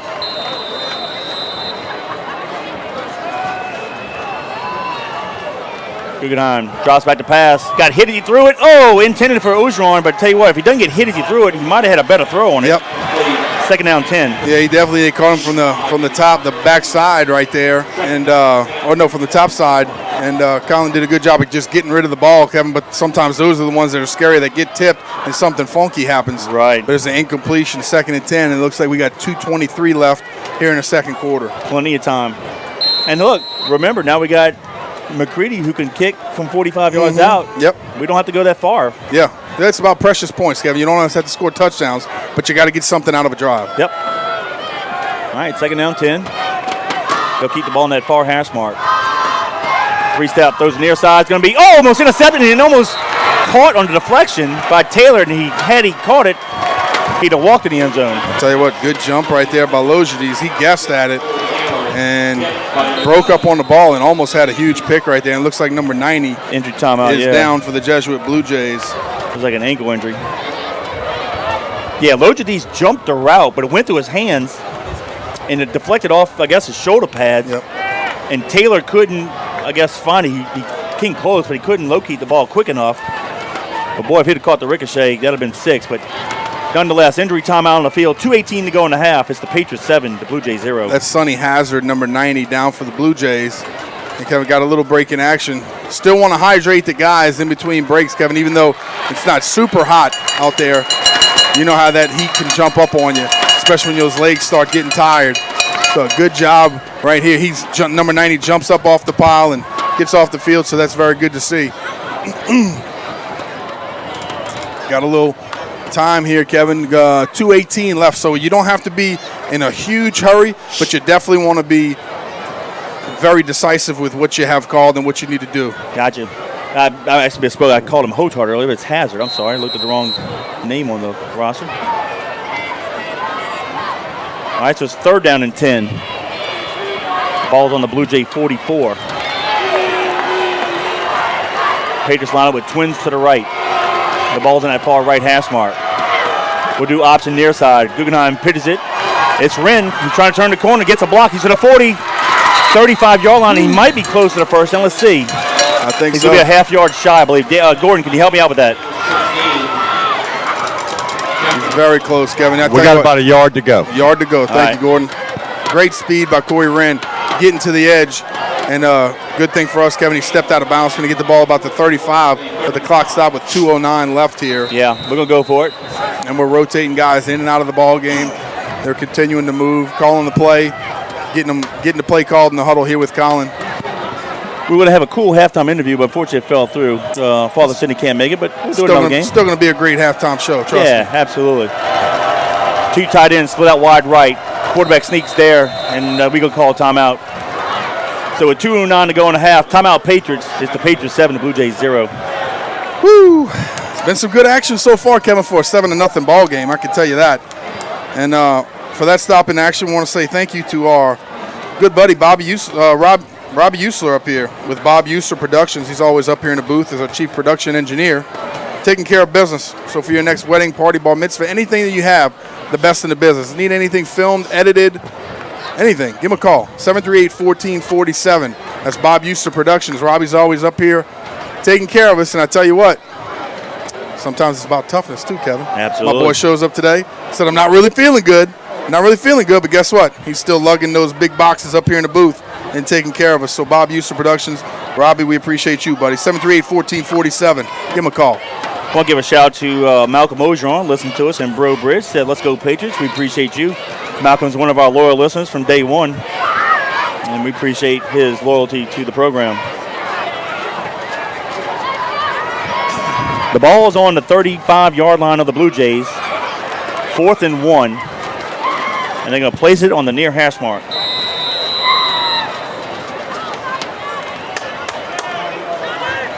There's another 4th down situation. 2 tight ends, split near side. Quarterback sneak is there to the left. Huge hole if we want to go that way. Option to the top of the field. Guggenheim keeps it. He falls forward, and I think he's got it. Yep. Barely, but I think he's got it. No doubt about it. And the Blue Jays are unsure. They're thinking he doesn't, but I can tell you from up here in the booth, Kevin, we saw it. He definitely fell forward and crossed it, and that's going to be a first down for the Patriots. I mean, it's right on the mark. Not where they spotting it, guys. Yeah, I tell you what, they did not give him. They did not give it. They shorted him a yard. Wow, that is not a healthy spot at all. If he misses it by a nose, I believe. Whew, they're going to call it dead, but I tell you what. Coach JT's not happy about it either. I just missed it on the replay, but from where he got up, Kevin, I'm telling you, he was at least a half yard above that. Oh, yeah, absolutely. That's what I said. He fell. I didn't think he hit it by much. I'm thinking he hit it by a football length. He might miss it by a nose. And if so, that would be the second time the Blue Jays would have stopped us on 4th and 1. I don't think we have it. You don't think? Let's see. Hang on. No, we don't. They haven't pulled the chain yet. I can see how it's slacked. Hang on. Missed it by 2 inches. Yep. Wow. Bad spot. I'll be honest with you. I'm not usually one to say that, but I can see it from up here, and we were even on a bad angle. But where the football fell and from where he was with his body position, I think that's a bad call. And for those of you out there watching the broadcast, you can probably see a little bit better than us. We don't really have a replay up here, but I can tell you I think that was first down. Probably the distance from the stripe to the tip of the ball is probably how much he missed it by. I'll tell you what. All right. But good job by the Blue Jays coming up big. Yep. It's still 7-0. 2:02 to go in the half. It'll be 1st and 10 Blue Jays. Let's call it the 35-yard line. Split trips to the left. Whittington lines up to the left of a man out of the shotgun. Takes the pass from center. Looks to his left. Steps up. Fires it in the flat. Caught by Besh. And he's tackled immediately. And a late flag. But from the inside? Yeah, but there's all blue jerseys there. I don't see it. Got to be on Jesuit, I would assume. It was well after the play. The play's down on the boundary. They threw it by the lineman, but it was all Jesuit guys standing there. I don't know what could have been. Unless they have linemen downfield, maybe.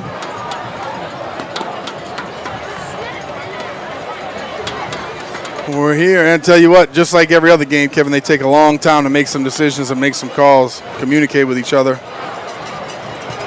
But here we go. It looks like they're going to mark it back for the Blue Jays. Personal foul. On Jesuit. They didn't say what. All right. We'll take it. The penalty moves it all the way back to the 20. So with 1:56 to go in the half, it'll be 1st down and long.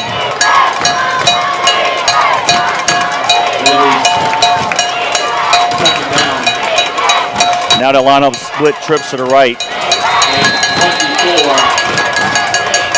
Oh, best snap. Quarterback gets it at the 9-yard line. Wow, and he was under pressure too because Joshua Valentine was on him. He's got great speed, Kevin. He can get to the football, and I tell you what, quarterback did a good job of just jumping on it, securing it, because in that territory of the field, you do not want to be able to make something worse. Jesuit calls timeout with 1:50 to go in the half. They're going backwards, which we appreciate that. Now we got to play timeouts. Field position, we got in our timeout, so we can probably we got 2 timeouts left, right? Yep. I'm trying to look at the scoreboard. So yeah, we might be able to get one more try. We'll see. Looks like we have 1 timeout left. That's what they're calling it. All right, nonetheless, timeout on the field with 1:50 to go in the half. It's the Patriots 7, the Blue Jays 0. And the coaches are communicating and trying to get the right guys in the ball game and some of the second-string kids are down here on the field. You have to get together as a group, as the coaches are communicating. Kevin, that's the biggest thing. When you're communicating with the guys, even if you're a second-string guy, be in tune with what's going on in the ball game. Don't be sitting down here on the bench or standing around. Get in tune with the coaches. Listen, because he might have to go into the ball game and make a big play. Right. And this is the biggest play of the ball game so far. Got to be able to make a big stop. It's third and forever. So go in there, pin your ears back, get after the quarterback, make something big. If you're a defensive back, you got to be licking your chops, ready to make a big play when it's third and this long. Yep. Third down and 41 at the 4-yard line.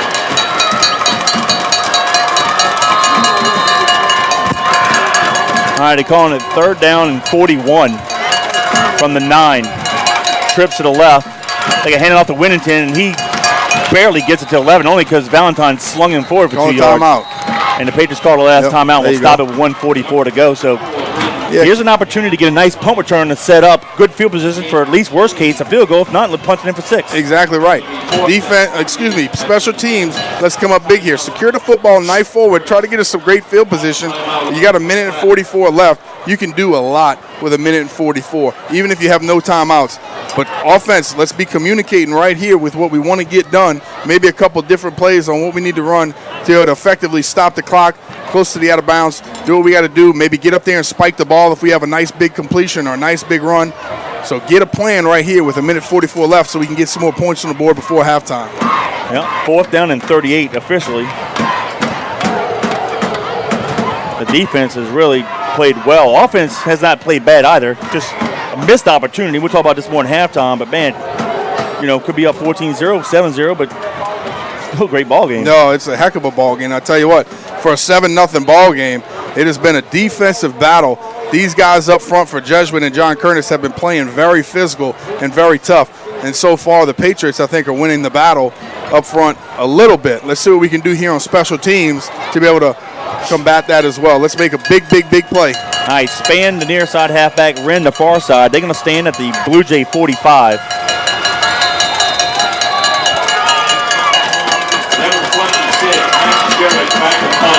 Shurik, number 26, to punt. He's in the middle of his end zone. Decent snap. High wobbly kick. Span calls for fair catch, and he makes it at the 42-yard line. So a 1:37 to go in the half. It'll be 1st and 10 Patriots at the plus 42. Nothing wrong with that, Kevin. The offense is getting the ball on the 42-yard line. You could do what you want to do with a minute and 37 left. Coach JT and Coach Jeff are going to open up the playbook and do exactly what we have. But don't be surprised if you see some draws, some screens. We love some screen action right here. And you know what? You know what we have not done all year? Get in a shotgun and go double twins, a little 2-minute action. Right. Sometimes you got to do it, especially throughout the course of a game before the playoffs. You got to practice it. Get it on film, see what you could do in that situation. I agree. No timeouts, though. Ball in the middle of the field. Receiver split to the left and to the right. Guggenheim under center. He'll drop back to pass. Looks near side. He's going to fire deep down the near sideline. We got it. It's intercepted. There should be interference, and they'll call it. Oh, my goodness. I think he's going to say it was uncatchable. Oh, but I tell you what, Kevin, even if it is uncatchable, you have to throw that flag, and you have to meet as a committee and say, I think that was uncatchable. We're going to wave it off because it was obvious pass interference. It was obvious. Number 18, Davis, had the defender beat by a couple steps. Yep. Logies just ran up his back and grabbed on his jersey and pulled him down. And tripped him at the same time. I'll tell you what, that was, to me, is an easy call. All right, 2nd down 10. 1:29 to go in the half. Twins to the right. We'll send the inside receiver motion. It's Williams. Draw play. Here it is, Danny. That's going to be... All right, get up, get down. Let's go. Smith. He gets it to the 40. It's only a gain of 2. 3rd down 8. 1:18 and counting. And Coach JT looks like he's going to huddle him up. And we're going to take our time calling the play and seeing what we can do here, Kevin. Minute 8, minute 7 and counting. So let's get up. Sometimes in this situation, you have to play fundamental football, 2 hands on the ball, just make sure. And then maybe something will pop. Right. You know, if you get a 20-yard, 30-yard run right here, maybe you get to the line of scrimmage, start calling your plays, opening up and doing what you can do.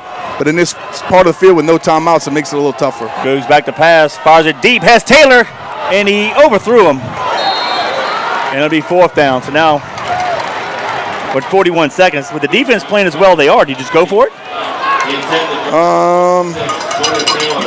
This part of the field. 41 seconds. If you don't make it, defense playing well for you. But you got to remember they have 3 timeouts, I believe. No, I say you punt it away. Yeah, we are. Pin them, and then let the defense play with the big field. All right. I was feeling a little frisky. I was going to go for it. I know you would. I like that. That's why I like being up here in the booth with you. Well, I mean, this guy's aggressive. I mean, the way my defense is choking them out right now, I like our chances. Yes, sir. All right, they're going to have an empty set. Nobody back. Now let's send Logity's back late. McCready booms one. Span is going to let it. Oh, he should have caught it. Yeah. But actually, it takes a left turn. It goes out of bounds at the 8-yard line. Well, so actually a nice job. Kevin, that's the time that you get behind the ball and you go protect the goal line. You're supposed to. Yeah. But we lucked out there. So with 32 seconds, Jesuit will have it 1st and 10 at their own 9, 8. Let's see, the 9-yard line. They can just kneel down if they want. Yeah.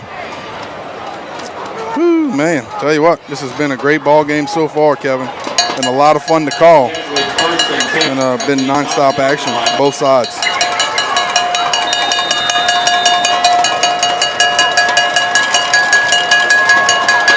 All right. They got a slot and twins to the left. McMahon is going to be under center. And he's going to hand it off to the running back. He's going to be tackled for a loss at the 2.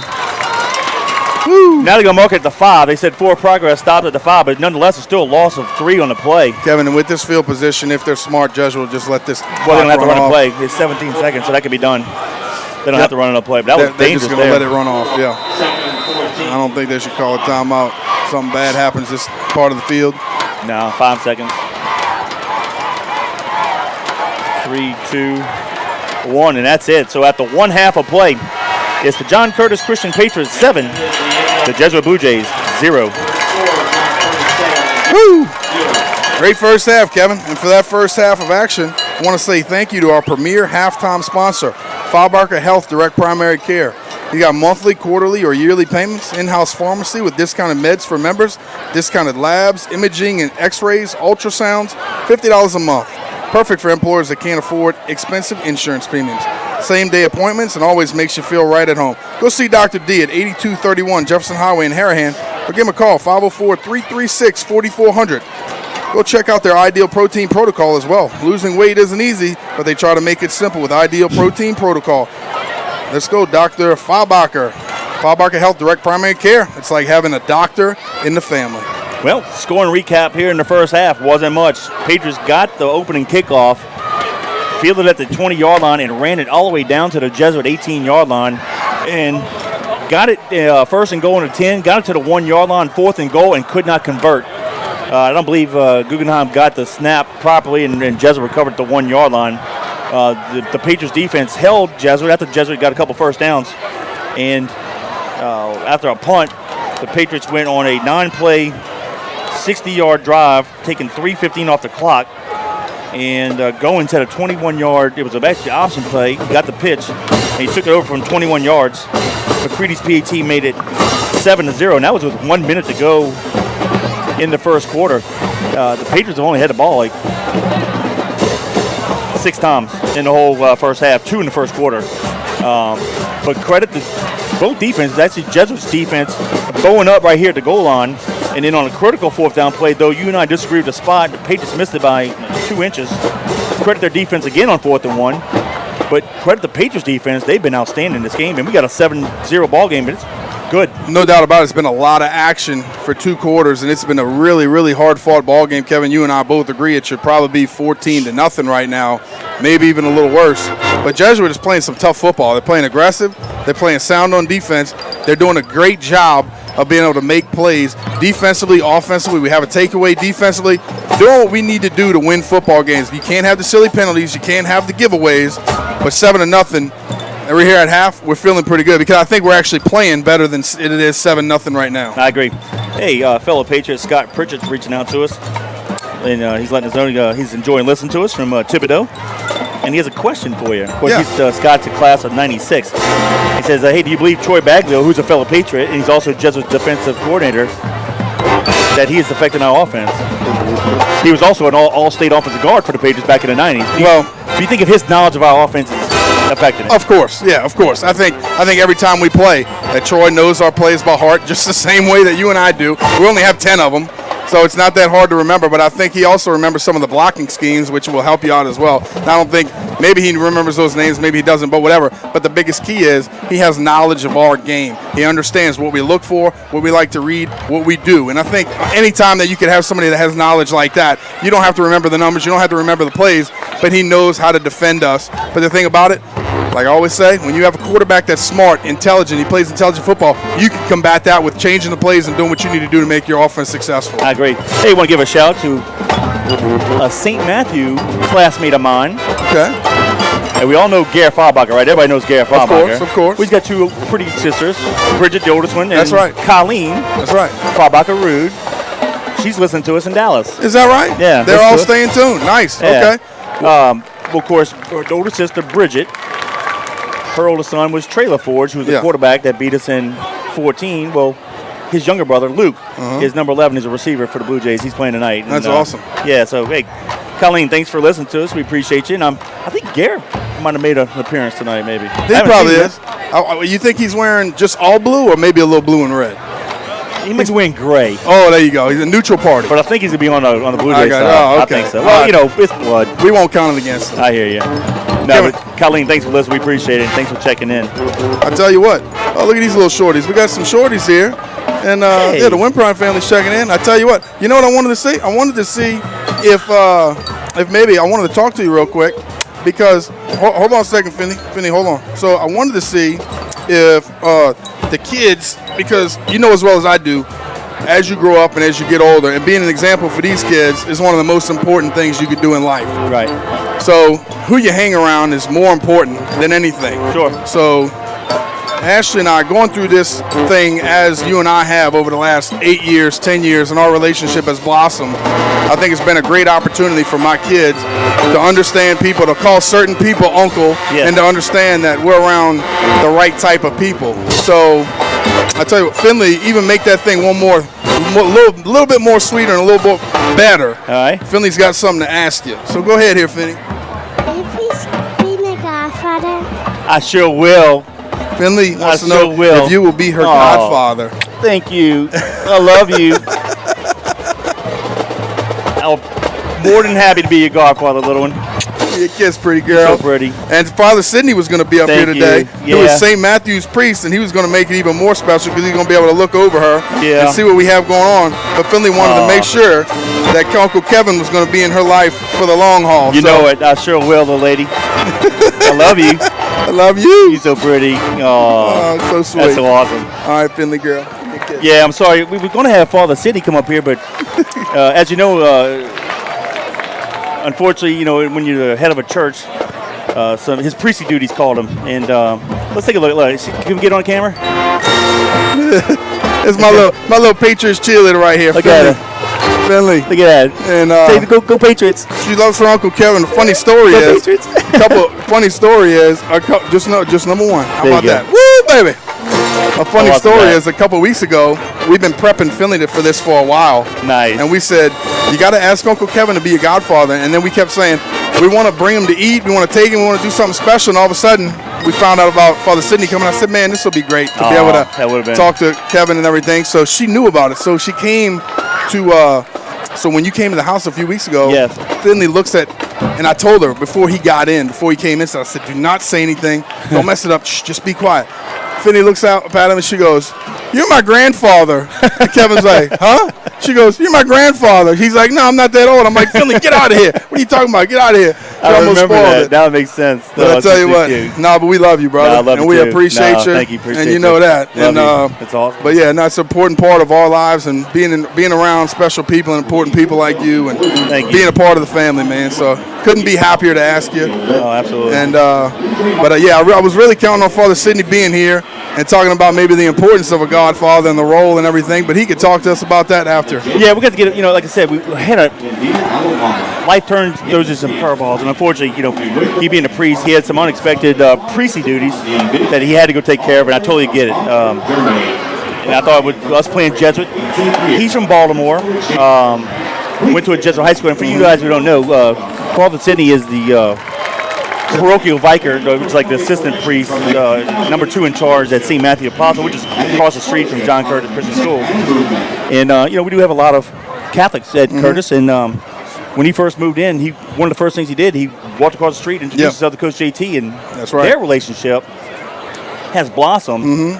And, my wife passed away about 11 months ago now. Yeah. And I didn't know that they both would go do Catholic funerals together. Now, with Coach not being Catholic, he can't be part of the Mass part. But what he would do is Coach would come speak before the Mass. Of course, the Mass, and then Father City would do what he did. If you ever heard Father City do a Mass, extremely charismatic and awesome. And I was like, man, I got to have Coach there. He's almost like a Catholic preacher. And you've Pretty never much. really heard that. Yeah. And just a different variety of being able to get to people in the church. And really, people have loved it. It's gone great. And, he's going to be our special guest if he can still make it. But he's going to be our halftime guest. And that was going to kind of lead into Finley getting up here and talking to Kevin. But like I told you earlier today, it was a crazy day. And I said, it's all going to work out in the end. Yeah. And it is. We're winning. You got a new godchild. That's awesome. Hey. And everything's going to be all right. I'll take it in a heartbeat. That's awesome. And the Patriots are playing well thus far. So if you're just joining us, we are at halftime. The Jesuit Blue Jays band is about to kick it off, but we are up 7-0 with about 7 minutes left here at halftime. And but it's been a hard-fought ball game so far, offensively, defensively, special teams. The very physical football game so far. But we knew that coming in.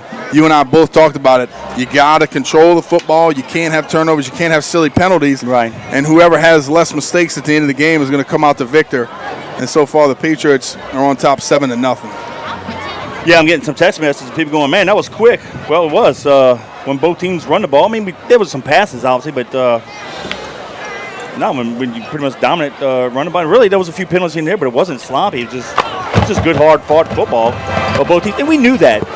Though Jesuit lost the opening game to Warren Eastern, who we dominated last week, you can't go by, well, we beat them this week. Every week's different. Right. But they kind of righted the ship. Not that there was anything wrong, but a lot of teams, the first week, they, going through the motions, or they're new, guys in new positions. That's right. Well, they fixed it quick, and they've gone on and have won every game since. They're 2-0 in the Catholic League. But we knew going into this game that it would be a tough physical ball game for the Patriots. And so far, so good. But the Patriots had an opportunity on that opening drive. Shoulda, woulda, coulda. But hey, the reality is the Patriots only up 7-0. Yeah, it is it is just one of those Catholic League battles. We've been in them the last few years. And, of course, we remember Jesuit in the state championship years ago where we just couldn't put them away. They hung around, and in the end, they ended up beating us. And you can't do that against good teams. You got to play hard, and you got to play physical for 48 minutes. And let's see if we could do that a little bit more as the game winds on. And the Jesuit Blue Jays band's playing. It's sounding really good. And this is a beautiful place to play. For those of you who don't know, we were playing at Zephyr Stadium the last couple of years. That was a new place for us to play. Zephyrs is not having any Catholic League games anymore. They're not having any football games, period, right now. Yeoman Stadium, Tulane stepped up and said, you know what? I think we want to be introduced to this high school deal. It's not as big of an issue for parking and things like that when it comes to the neighbors. When this whole thing was built, everybody had a problem because they were going to have these big games with 30,000 people in the stands. Of course, tonight they probably have, 4,000 or 5,000 people in the stands. It's not as big an issue, but I really enjoy playing football at this park. Like I said, think about it as a 13 to 18-year-old kid being able to walk in and play in a college stadium, no matter where it is. It's got to be a lot of fun. No, absolutely. We got a few minutes to go while the Jesuit band is playing. I'm going to throw an older Did You Know. They did it a couple years ago, so it'll be kind of old for you and Robbie. For those new in the broadcast, when the Patriots and the Blue Jays played for the very first time in the 2014 state championship game, there was a little bit of a history indirectly between Jesuit and the Patriots in regards to the state championship game. Yeah. A guy by the name of E.D. White, Edward Douglas White, who was a Jesuit grad in 1857, just before the Civil War. And he went on, I'm going to make a long story short because last time I was a little lengthy with it, but basically he ended up being the ninth Supreme Court Justice of the whole United States in the early 1900s. And he's a very devout Catholic, but he was from Thibodeau originally, okay? And went to Jesuit college and went off to college, whatever, and became, Supreme Court Justice. There was a all-boys and all-girls Catholic school in Thibodeau, and they decided to merge them in the mid-'60s. But with Hurricane Betsy coming through, it destroyed both the schools, so they kind of fast-tracked it. And the school was actually called Central Catholic in Thibodaux. And then when Archbishop Hannon first took over in the mid-'60s, he changed the school's name to E.D. White in honor of the devout Catholic who the Jesuit grad. So it was E.D. White in the mid-'60s, I think 66 to be exact. Well, how's it become Jesuit Curtis State Championship? All right, well, I'm going to tell you. 1978, Jesuits playing St. Aug in the Superdome, an estimated 40 to 45,000 fans are there. Mr. Bill Curl, who passed away this past June and helped us get our broadcast on, was the public relations director for the Superdome, and he was there. And he had this bright idea because this guy's a genius. He helped get the Final Four here in New Orleans in 82 and helped get some Super Bowls here. Had this idea and said, wow, what if we play, at the time there's only 4 classifications, play all of the football games in the Superdome. So that was the brainchild for the Superdome Classic. But it took the LSSA a few years to kind of warm up to the idea. And finally they did. So in December of 1981, the very first Superdome Classic was played in a Superdome. Well, John Curtis, it was in the AA at the time, and for whatever reason, they didn't go single A, double A, and so forth. They would go double A, triple A, single A, and 4A. Weird, I don't know why they did, but they did. John Curtis played in the very first state championship game in the Superdome under the name of the Superdome Classic against E.D. White. How about that? So here it is. Full circle. And the Patriots won that game 21-17, and the very first person to score a touchdown in the Superdome Classic was our own quarterback, Bobby Nelson. How about that? So indirectly, the Patriots and the Blue Jays did have a history through a school named after a Jesuit alum that the idea came from when Jesuit and St. Aug played in the state championship game in '78, and the Patriots beat that school's namesake. Boy, I tell you what, good thing you know. I'll leave that nice Schwami stuff up to you. Whoo, this guy's got all the info if you need it. I don't know about that. Give us a text, try to stump the Schwami. No, that's easy to do, trust me. Hey. But listen, the Patriots are ranked number 1 in Class 5A by the Louisiana Sports Writers Association. This week's top 10, the Patriots obviously just came in number 1, like I said. Number 2 is West Monroe. Number 3 is East Ascension. Number 4, Acadiana. Number 5, Catholic of Baton Rouge. Good chance we could see them in the playoffs. Yep. Number 6 is Destrehan. Number 7 is Zachary. Coming in at 8 is John Ehret. Coming in at number 9 is Live Oak. And number 10 is Terrebonne. But because Jesuit has been playing very good football since week 1, they got some votes. Yeah. So, obviously if they were to come back and, say, beat us tonight, they would definitely get in the top 10 for sure because they'll put them 3-0 in Catholic League play. But this is a pretty good ball club. But you know what, to be honest with you, Danny, with the playoffs, it doesn't matter. Yeah, that's what I was just going to say. We're all going to be there anyway. It really doesn't matter. But I tell you what, at the end of the season, what matters is who is playing the hottest football. Who's the team that has a little bit of spark there at the end? Who's healthy? Who's strong, who's physical, who's well-conditioned, and who's hitting on all cylinders there in the playoffs. Who can get hot at the right time and be able to play like a true football team all 3 phases of the game. Sometimes when that happens, Kevin, it doesn't really matter how you play throughout the season, especially now. Everybody's getting in. You got to be able to make it happen. And so who knows who we're going to see throughout the playoffs. Who knows who we're going to see in the state championship. Hopefully we're there. I'm feeling pretty good about it so far, but we got to earn it. We got to earn the rest of the games. Have to earn it here for the second half tonight, and but yeah, it's definitely going to be a dogfight. We know that. Just looking ahead briefly, no matter what happens this week, we'll be back here next week, but on Saturday, the 13th, against St. Aug, and of course that game's like LSU and Auburn. The last 5 times we played, the game's been decided within 5 points at the most, and some bizarre events have happened in recent years, and but it's always an entertaining game. So if you get a chance. And I believe the game's supposed to be at 7 o'clock at night. So watch LSU Georgia at 2:30 and come on here to Yuma Stadium and watch the Patriots play St. Aug. Now, that'll be a road game for us, so 2 back-to-back road games. And we'll come back here again, the last regular season game, November 2nd, which is a Friday. We'll play our last home game against Shaw. I really like being the visiting team, Kevin, where we have our fans on our side. Yeah. And we're able to see them. But I tell you what, good-looking crowd. We showed up in support tonight. We have a lot of this stadium filled at the bottom side. On our side, Jesuit fans showed up a little more as the game has gone on, and they're spread out on the opposite side of the field. They are the home team tonight. We got about 1:40 left here in half. And go ahead, Kev. I'm going to put the coaching hat on you. Yep. Patriot coach that is. What adjustments, offensive and defense, do you make, if any? Well, I think defensively, I'm just telling the guys, not really any adjustments because I think we've done it so far, but I'm definitely letting the guys know that we got to get after the quarterback, get in his face, just do a little bit more of what we've done. We got to have takeaways just like any other game, but we got to be able to get there, got to be able to pressure the quarterback and do what we have to do. Offensively, Kevin, I don't really care. The biggest thing is take care of the football. Do not allow them to get the ball back. Keep our defense off the field offensively, have some methodical drives, drive the ball. And, I'm still really looking forward to a big special teams play. We haven't really had it historically. We always know that we dominated on special teams. We haven't had it in a while. I'm really looking forward to a big special teams play. If we have to draw it up, be able to do what we got to do, get the ball to the wall or knife it forward in something. But I don't really think there's anything that I'm going to change what we're doing game plan-wise. We just have to do it a little bit better.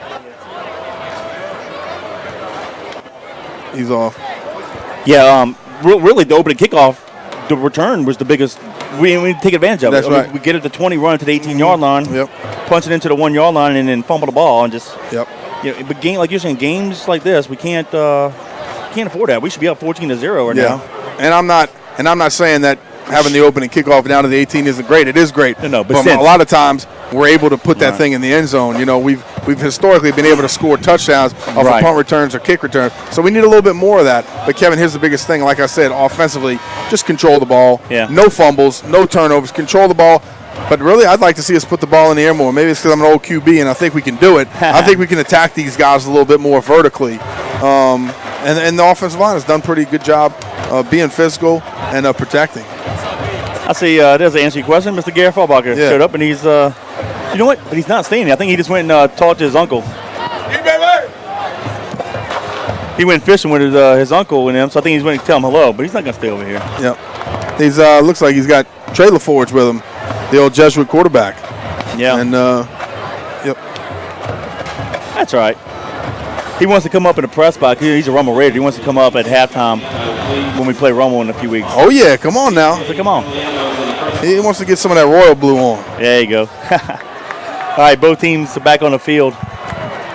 The Patriots will be kicking off, going right to left, the same way they were doing it in the second quarter. Deep for the Blue Jays on the far side is be number 5, Bash. Near side, number 13, Moran.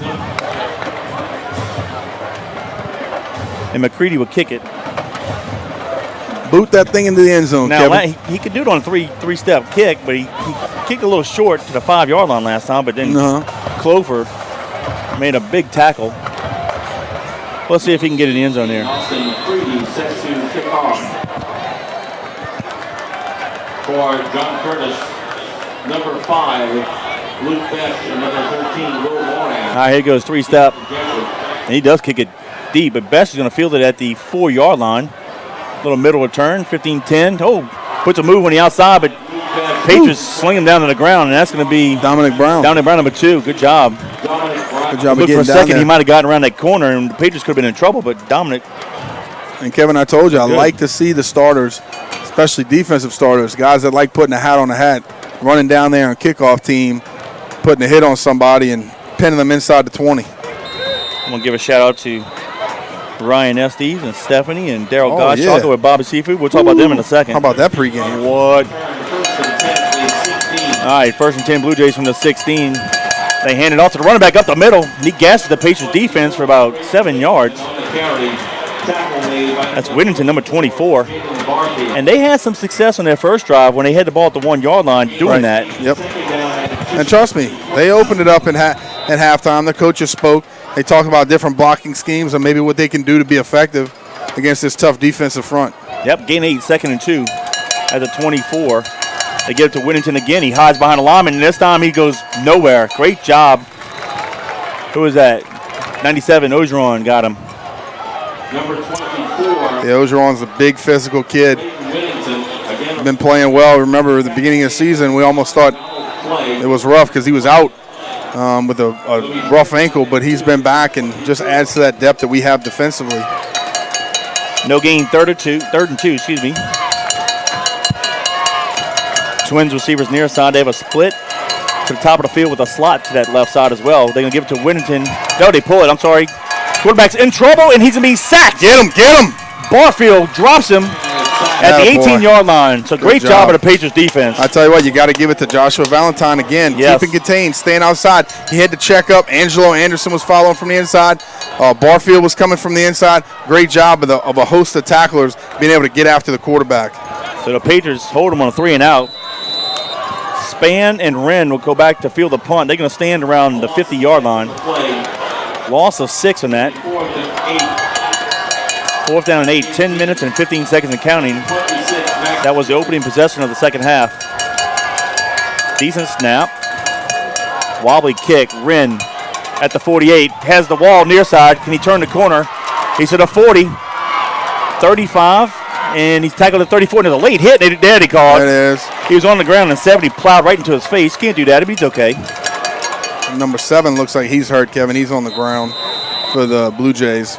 Okay, so we got an injury timeout. So with 9:55 to go in the third, the Patriots will have it 1st and 10 around the plus 34-yard line. Kevin, but there you go. A little momentum from the punt return team. Good job. And I tell you, I think our other returner just got over there and chipped the initial gunner for the Blue Jays. Just threw him off track, and then Corey caught it, darted to the left, made a miss, and then got to the near sideline, used some speed, and picked up a nice return. Yep. Hope it's not a serious injury, but the Patriot staff has also helped look at him.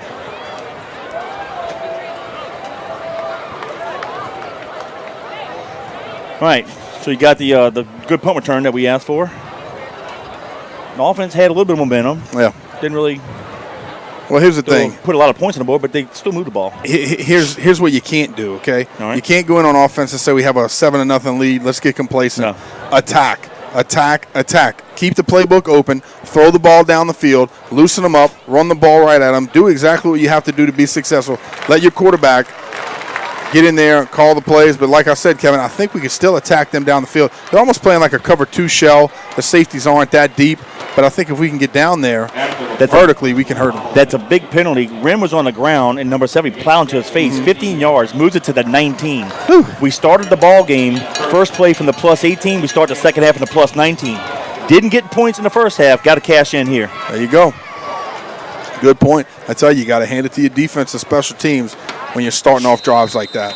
Playing with the short field is extremely important. Wren, the near side halfback. Smith, the right side. Ball in the near hash mark. 1st and 10 Patriots. 9:55 to go in the third. We'll go to the right.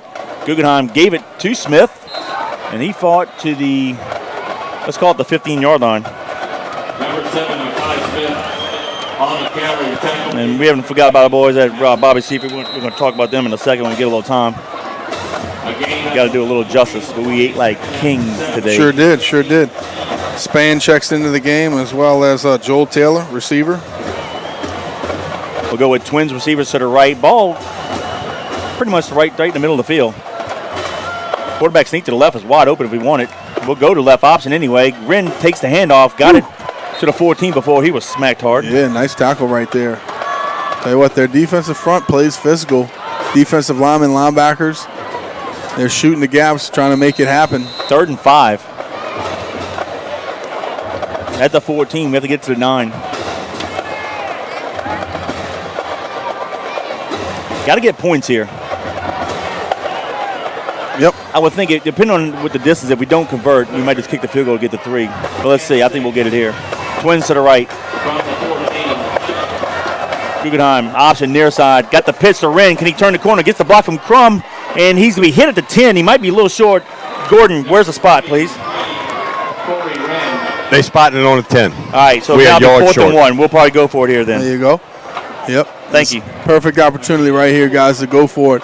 Let's get physical. We got another offensive lineman checking into the ball game right here. Let me count him out. This is number 72, Eric Bumgarden. We're going for a field goal. Oh, 6'3", 315 pounds. Right. Yeah, and you're exactly right. Going to line up for the field goal. All right, they're going to place it at the 17. It'll be a 27-yard field goal. Ball's on the right hash. And McCready's a right-footed kicker, so it should be perfect for him. They jumped off sides. Did he call it? Yes. That was a 3 first down. Huge. That's beautiful. Huge. Kevin, and that's their guy, number 90, Hazard. But he just Oh, goodness. That'll kill you. But you know what'll make a defensive coach's onion swell like that? That. The guy was over the ball. Yeah, over the my ball. goodness. Holy mackerel. Basically, the deep snapper raised his head. When he raised his head, he jumped off sides. Didn't move the ball, and a good job. Half the distance to go. Now it's 1st and goal from the 5, so the Patriots get a gift. Or good for us. Yeah, we got the gift. Take advantage of it here now. When you that happens to us too. I mean, like, we see it all the time. How do you do that? Yep, that's high school stuff. Aye. But it happens in the NFL too, though. Yep, sure does. All right, Twins near side. We'll keep the ball in the near hash mark. Guggenheim opposite to the right, gets it to Wren. Could he turn the corner? Cuts it inside, and he's going to score. Yes, sir. And a late flag.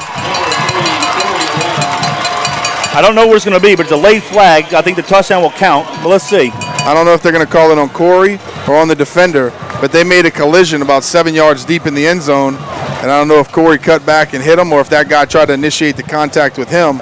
Either way, it's a touchdown for the Patriots. Let me look at it again here on the replay. Corey cuts back, gets downfield. Yeah, and it looks like number 1 was trying to go get some, and Corey delivered the blow. Personal foul against Jesuit. And it looks like it's going to be assessed on the kickoff. That's a personal foul against Jesuit.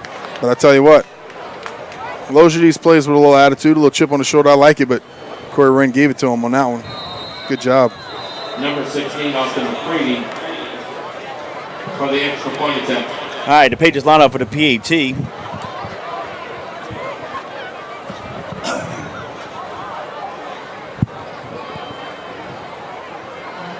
Snaps high, was down, and the kick is good. So with 7:32 to go in the third, it's the Patriots 14, the Blue Jays 0.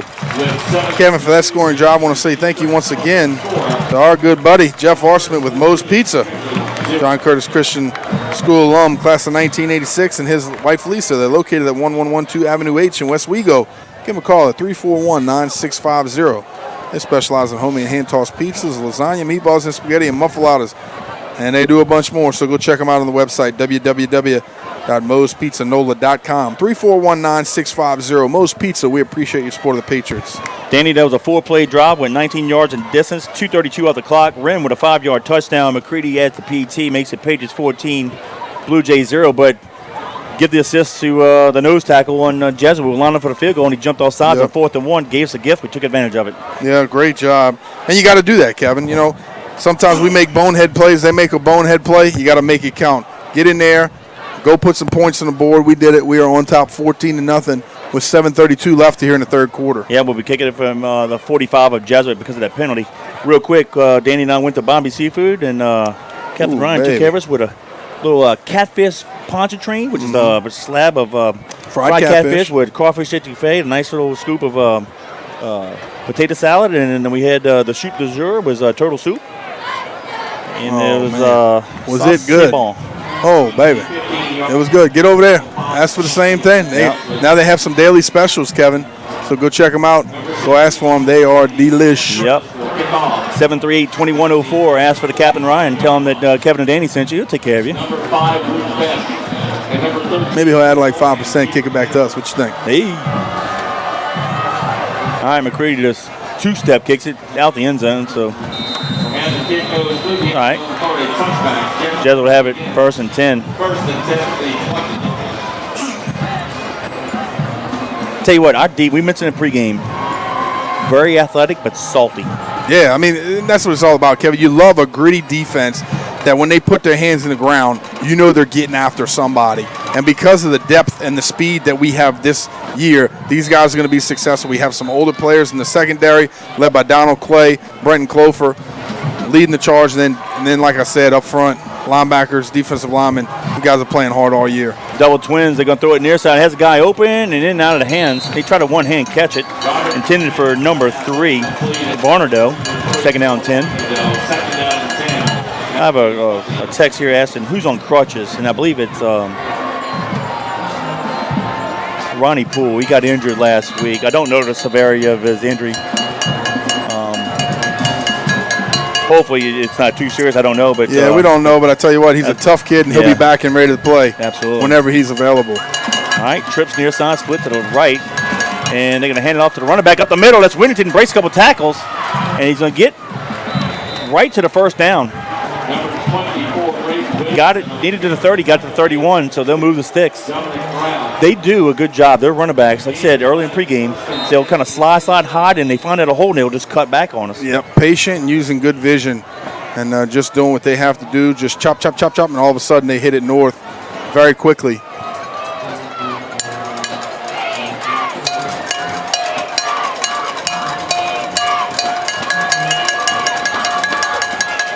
All right. They'll hand off to the running back up the middle. He refused to go down. It was a short game. He kept spinning around, and he spun himself into a 1-yard run.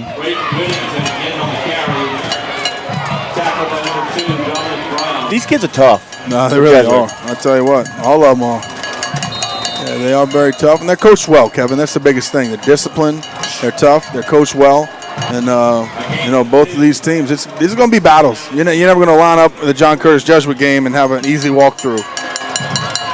All right, split trips to the left. They're going to look near side, on far side. Fired, incomplete. Ball was a little too high. Hey, Danny, got a little challenge here.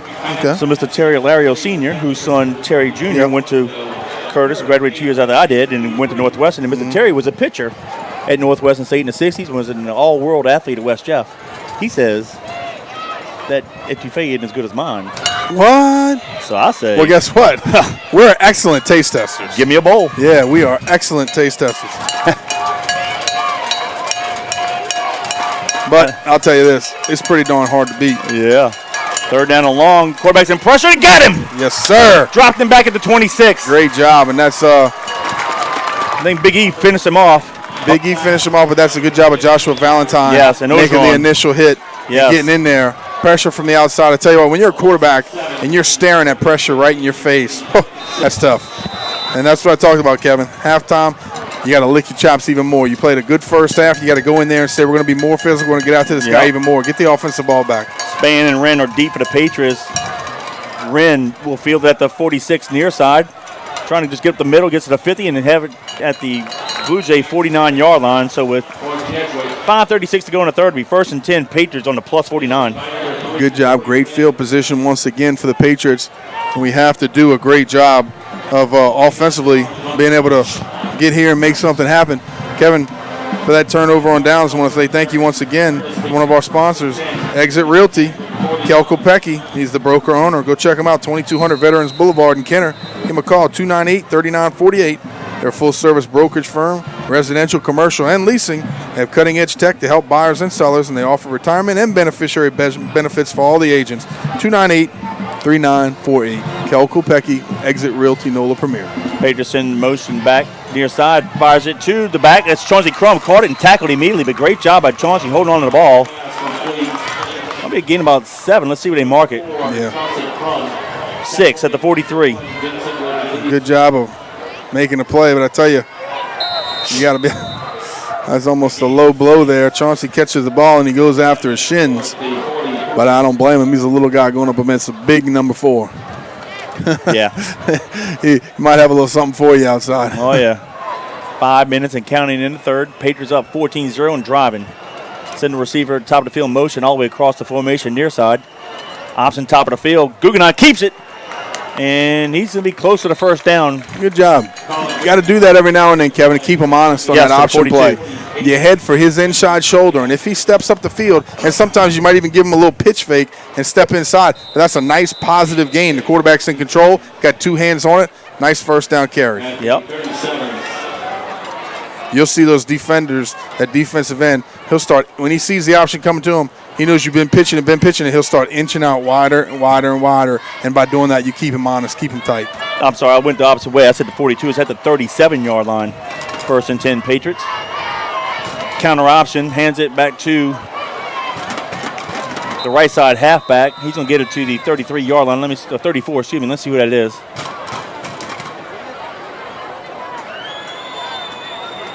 That's Chauncey. Crum, okay. Couldn't see. Number 4, Chauncey Crum on the carry. Tackle made by number 48, Anthony Shubiak. Yeah, it's called the 33-yard line.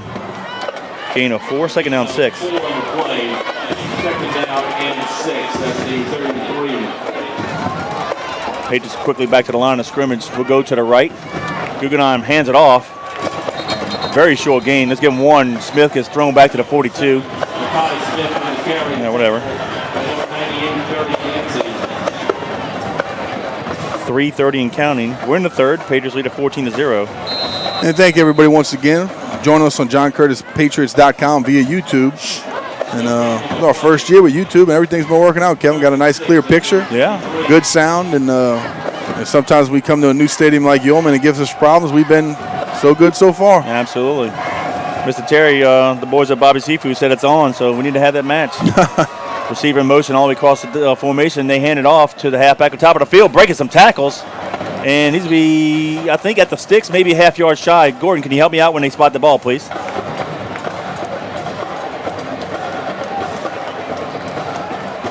First down, it looked like. Yep.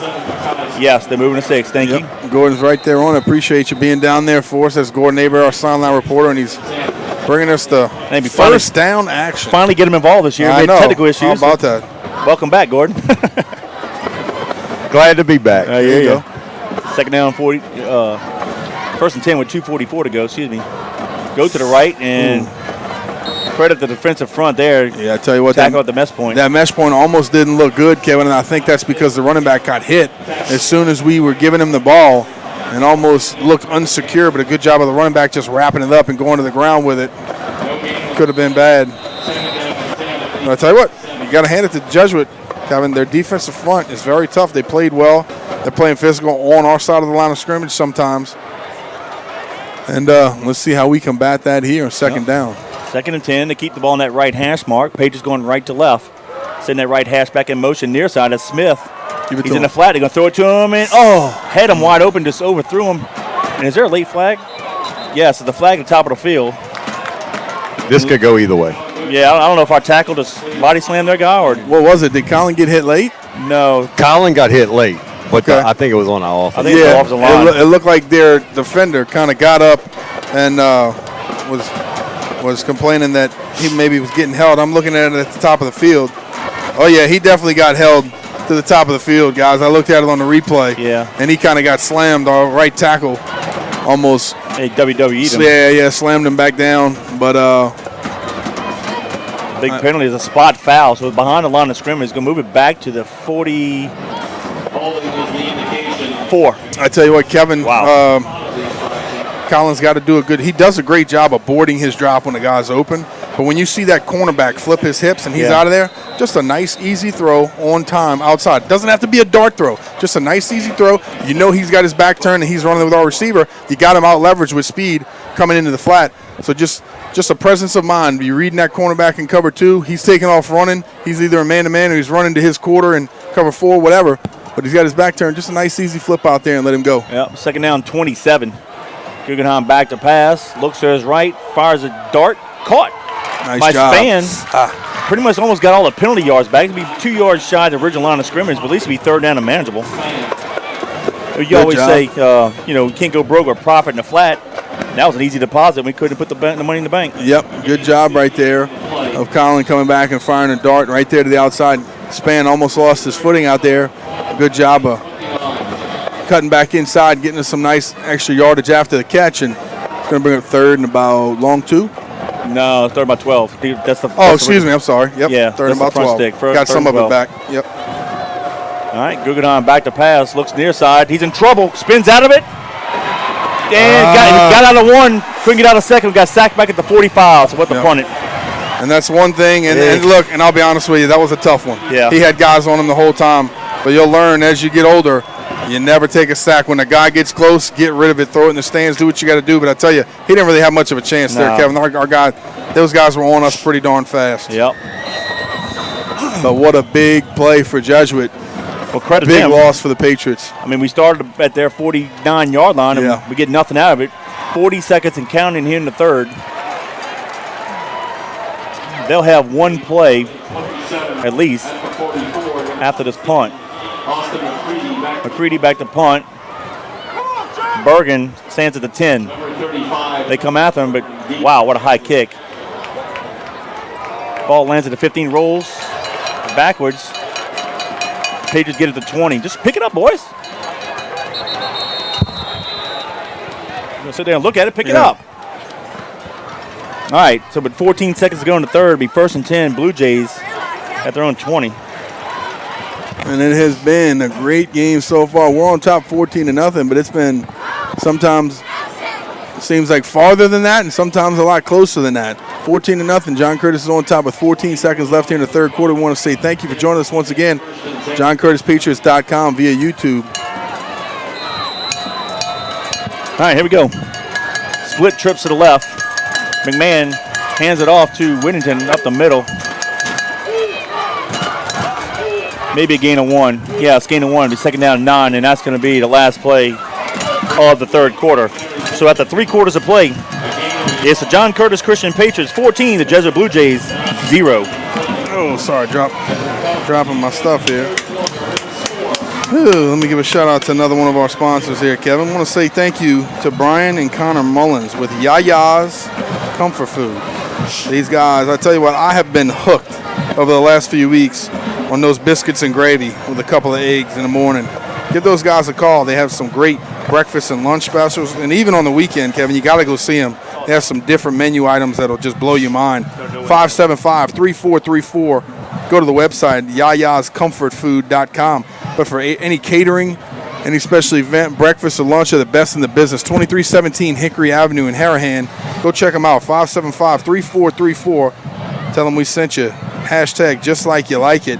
Yaya's Comfort Food. We appreciate your support of the Patriots. All right, it was 7-0 at halftime, and the only score in the third quarter was by the Patriots. 7:32 to go in the quarter. Corey Wren had a 5-yard touchdown run that capped off a full play 19-yard drive that took 2:32 off the clock, and McCready's PET makes it Patriots 14, Blue Jays 0. And of course, we'll give a shout out to Mark Bowen, listen to us in Baton Rouge, and wants to congratulate Finley and I and says, "Go Patriots." We appreciate you, Mark. Thanks for listening. How about that? Mark with Nations Lending. Give that guy a call. Appreciate that. All right, the ball's at the 21. 2nd down 9. It says the last 12 minutes to go in the ball game. And something telling me we're going to have a lot of action. Oh, yeah.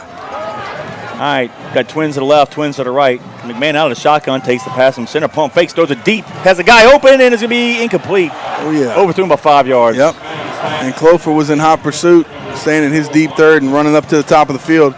Did a good job in the pump fake, and they went for it all, but he just overthrew him to the top of the field on the post. And I tell you what, if he darts it a little sooner, they might have him, but good coverage, good job of getting after the QB.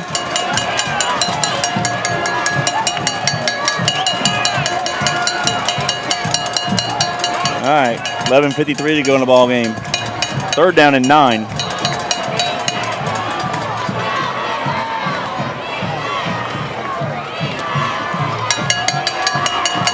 McMahon's in trouble. Throws a little screen pass. Oh, what a one-handed catch.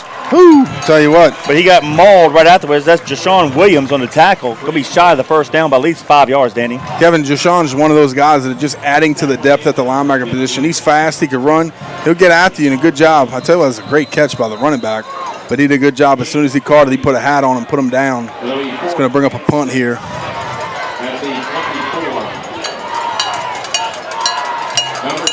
All right, Wren, the near side halfback. Span will be the far side. They're going to stand back around the Patriot 45.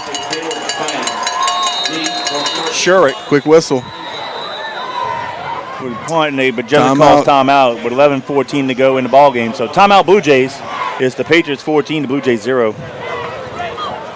Kevin, what about some upcoming events? What we got coming up? Next, the 11th. That's what day is that? The 11th. Help me out. Thursday. Thursday, yeah. Is that's the cancer volleyball game. That's right. Our annual fundraiser, and I believe we're gonna have with the 4 or 5 o'clock. We're in the JV 9th grade starting, and followed by the varsity ball game. Patriot Nation Men's Club is going to be out there cooking some food. We're going to have jambalaya, hot dogs, nachos, everything. So come out and support.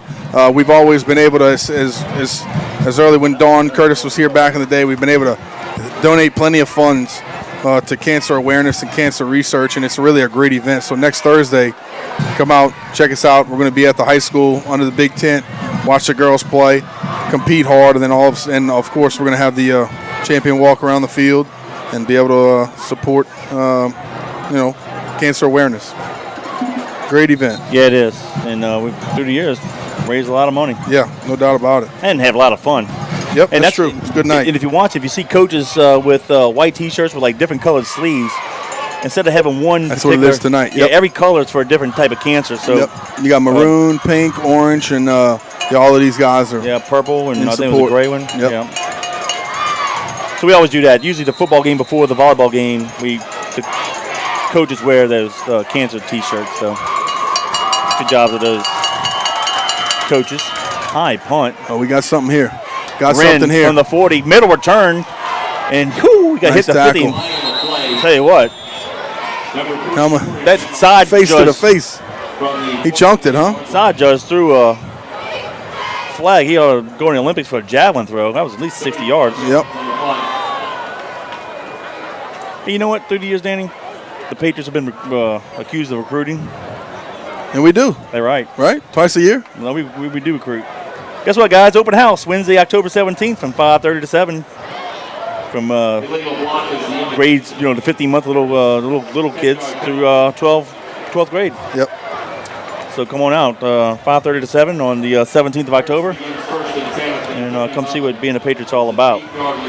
So with 11:03 to go in the ball game, the Patriots will have it 1st and 10 at their own 39-yard line. Got to get some more points out of it, though, Kevin. We've been playing well offensively, but we've got to get those precious points. We need them. Yep. Ball in the middle of the field. Guggenheim on the center. Option near side. Pitches it to Wren. Needs a lead block. Doesn't get it. And I think Wren might have gotten.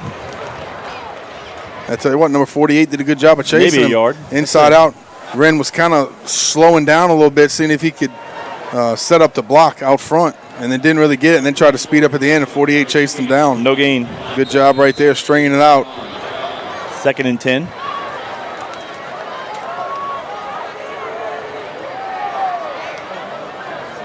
$10:30 in count. We haven't been consistent on that lead option, getting that first block. Right. But at near side halfback. Send the receiver in motion all the way across the formation near side. We'll go to top of the field. Guggenheim keeps it, ducks it. He's to the 45, spins to the 50. 45-40, breaks another tackle, he's to the 35, and down at the Jesuit 34-yard line. Great job by Googs. Great job. He runs tough.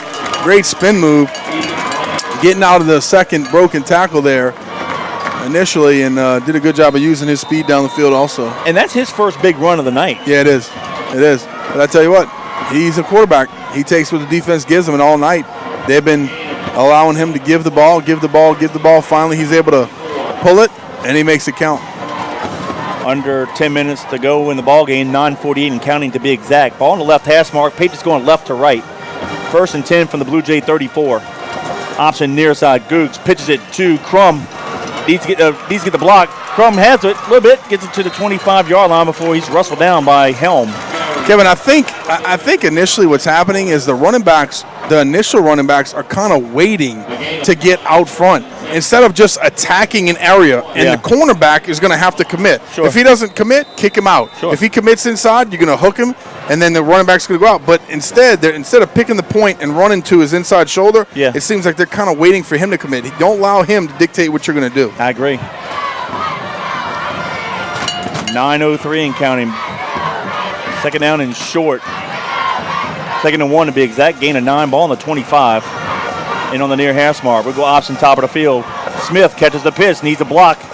He gets it. Has the first down. He's to the 20. And that was a little better. Even Chauncey got out front, but he had a couple guys to work with. But Chauncey made up his mind. I'm going to try to get inside, turn it up, hook this guy, and do what I got to do. And the running back, it's just a lead block. The running back knows where he has to go, dictated upon where he goes initially. Yep, needed 1, got 5. 1st and 10, Patriots from the Blue Jay 20. 8:45 to go in the ball game. Patriots lead at 14-0. Ball is on the left hash mark. Kevin, I tell you what, I'd love to see us set up a pass play off of that option to the outside. Yeah, I agree.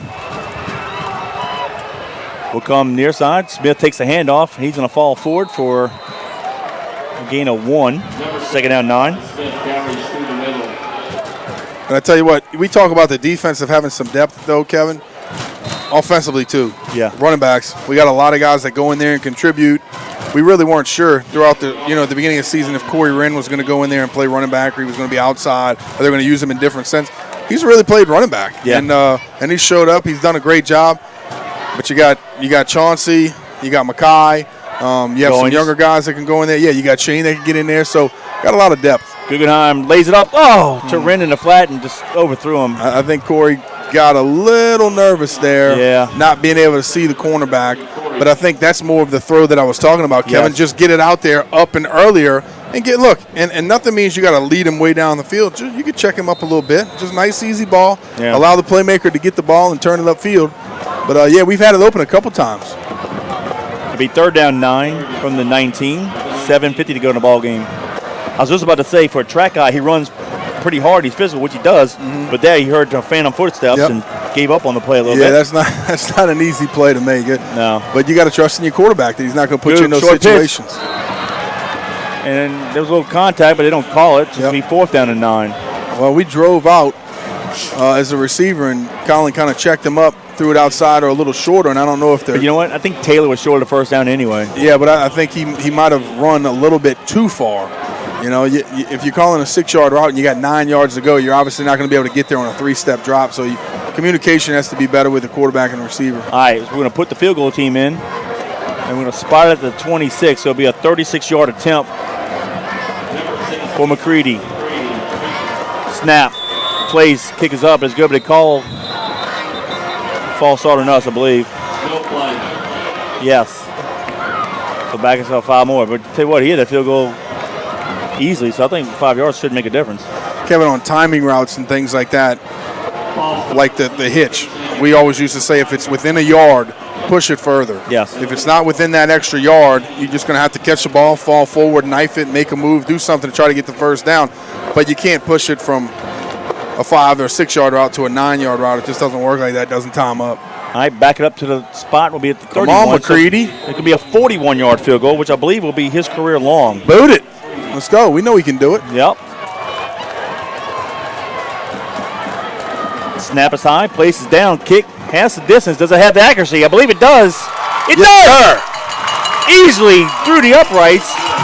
And the Patriots extend the lead 17-0 with 7:40 to go on a 41-yard field goal by Austin McCready. Kevin, I think he honestly would have had that easily from 50. That was a boot. That thing hit the back of the net there in the end zone. Great job by him booting that through. And, Kevin, when you can do things like that in the regular season, it does great things for your confidence when you have to line up and kick the game-winning field goal, or you're in the playoffs and you got a 45-yarder to be able to put you ahead, something like that. So I love being able to put kickers and even quarterbacks or defenders in certain situations that you might see down the road. That's why earlier, when we were in the first time, I said, get in 2-minute offense. Do what we got to do. We have no timeouts. You practice this situation on Saturdays and Fridays or Thursdays before games. So get in that situation and prove that you can do it. But a good job of him lining up and booting it through. Career-long 41-yard field goal by Austin McCready. You think Paw Moose is doing the chicken dance? Doing something, Mary. Mr. Moose, enjoy it, baby. Grandson kicked it perfectly. Yep. The twist? Maybe the twist. That was back in his day, right? You know what? He probably did all kind of dances. I bet he did. With a name like Moose, he better. Hey. We need to get him on. You know what? I'm going to talk to Tracy and Steve so we can get him up here and we can talk to him one day. How about that? Get him on air. All right, Austin, 2-step. Kicks it into the end zone, automatic touchback. Wow. Hey, he's got a leg, man. Yeah, he does. I mean, literally, that was only 2 steps to the tee and he drove in the end zone. Yep. So with 7:40 to go in the ball game, the Blue Jays will have it 1st and 10 at their own 20. Great job right there. Got to get the job done, defense, once again.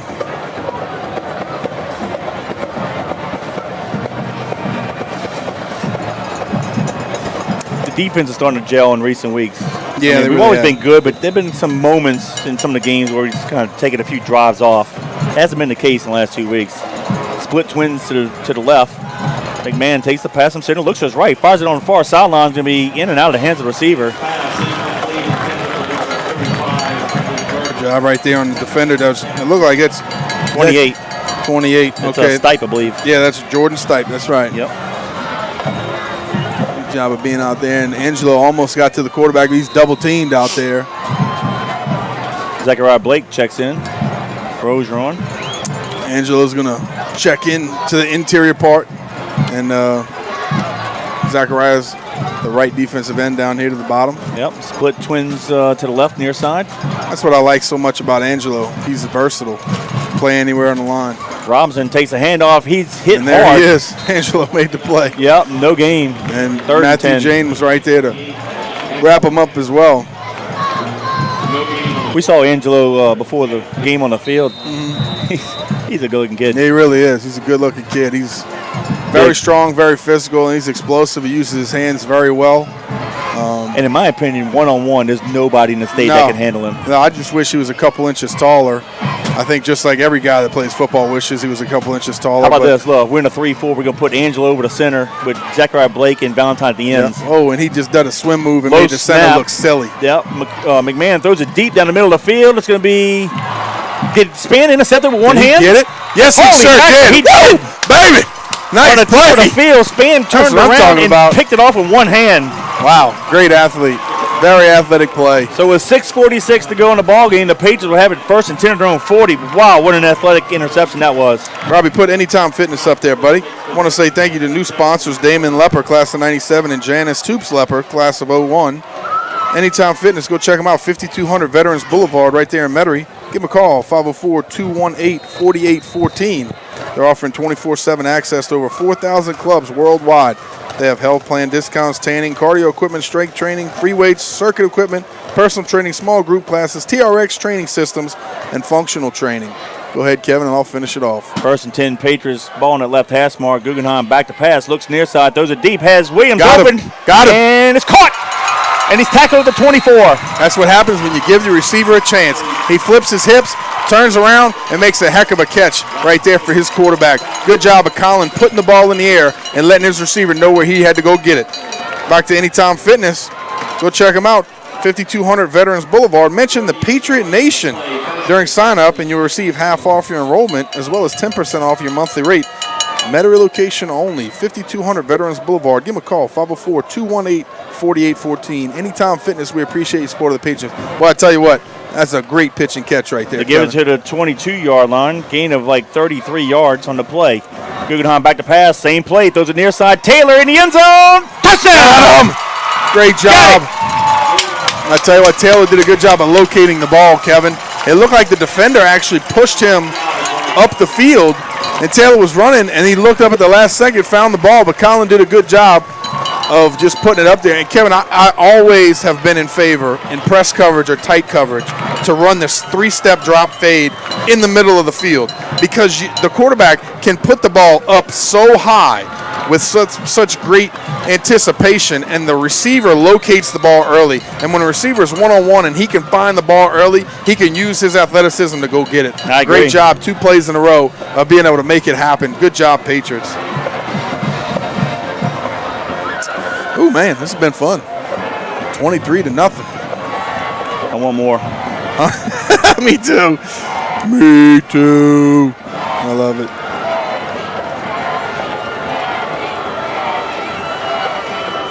Here's a snap, plays, kick is up, and it's good, but there's a flag in the play, delay a game. We had, I guess, the backup.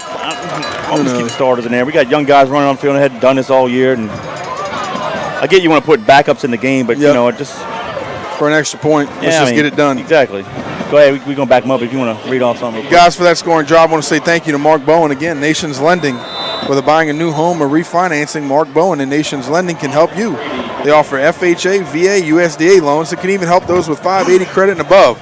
Mark's a graduate, class of 1998, and has over 15 years of mortgage lending experience. And, of course, is a proud supporter of John Curtis Patriots. He can be reached at 225-573-8688. NMLS number is 587641. Nations Lending Corporation is an equal opportunity lender. Well, he missed the PAT. That's the second one he's missed all year. That's all right. With 6:14 to go in the ballgame, the Patriots lead the Blue Jays 23-0. But then that was a 2-play drive, went 60 yards in distance, 32 seconds off the clock. And Patriots, I'm going to say may have wrapped this one up. Yep. Well, 6:14 left. Yeah, it's over a 3-score ball game. I'd say the same thing, Kevin.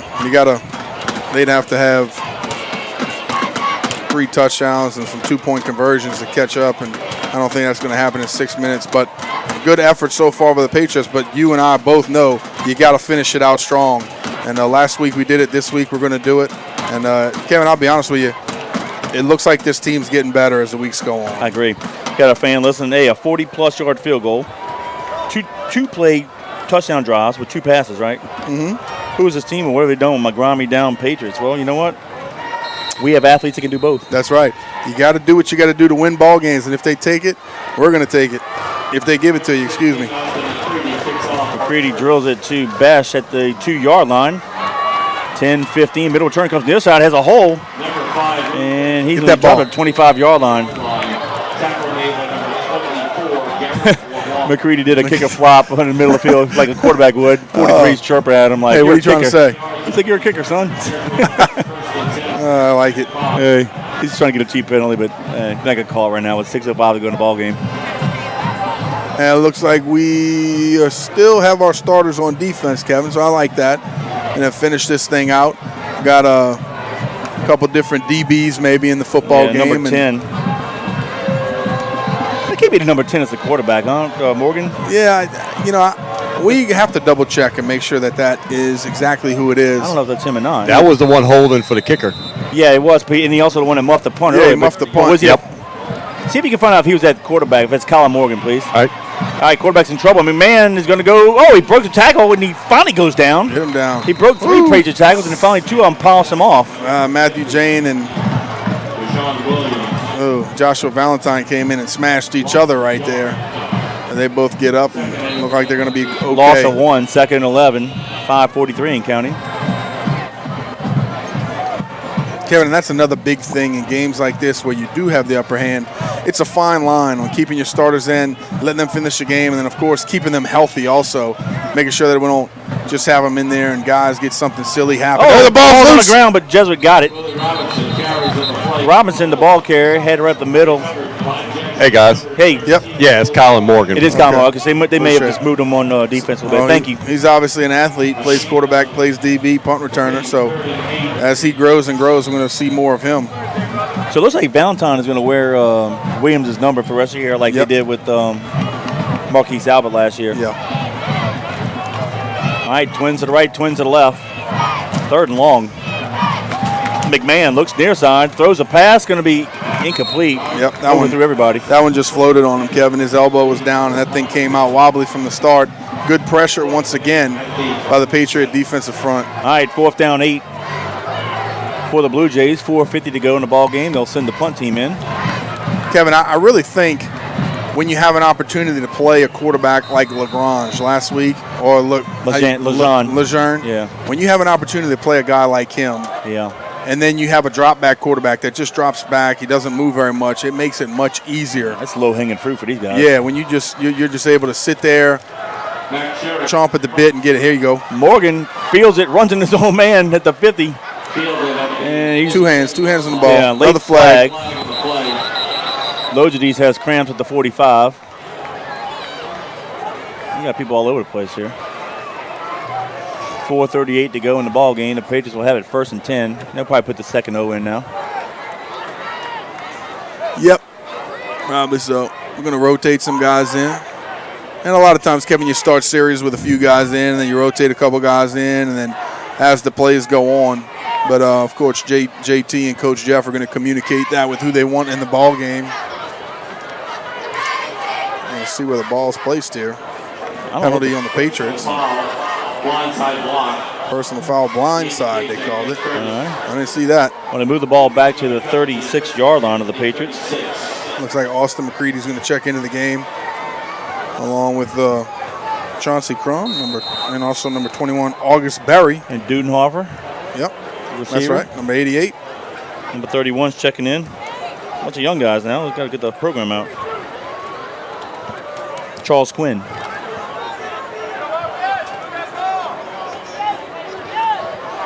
So Quinn and Barry are the halfbacks. McCready quarterback. We'll go to the left. Barry takes the handoff. He fights hard to the 41-yard line. If you remember, Danny, it was against Brother Martin right here 2 weeks ago. Yep. We were just trying to run the clock out. It had like 39 seconds to go. We were around the 30-yard line, and we were just inside dive, handoff, inside dive, left, right, whatever. And Barry came in, his first play of the year, and we ran the dive to the left guard, and boom, he got it. And they, open behold, they didn't tackle him. He ran 30 yards for the touchdown. Boy's fresh. Boy's too fresh, man. Taking that thing to the house high and tight. He was probably surprised, too, like, hey, oh, yeah, supposed to get hit here. That's right. Under 4 minutes, Twins to the left. McCready comes near side, straight up handoff. Short gain. That's going to be Quinn, number 31, the running back. That's 3:50 and counting left here in the fourth quarter. Thanks for joining us once again on JohnCurtisPatriots.com. It's 23-0. The Patriots are on top, and it's kind of been a back-and-forth ball game, but our defense has played very tough down the stretch, and our offense has been able to put some points on the board after they initially fumbled on the 1-yard line in the first quarter. All right. Third and about 4. We'll come near side. We'll hand off to number 34, Ja'Cory Lee. Number 34. Okay, we got a shot out here. Go ahead. From Brad Guthrie. Hey, Brad. Again, he said our boys are looking good. Shout out from Plano, Texas. Nice. What's up, brother?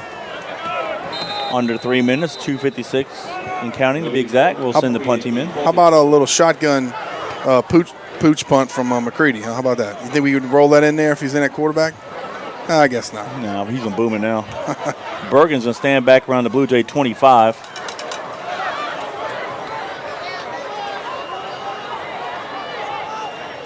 Fourth and 3.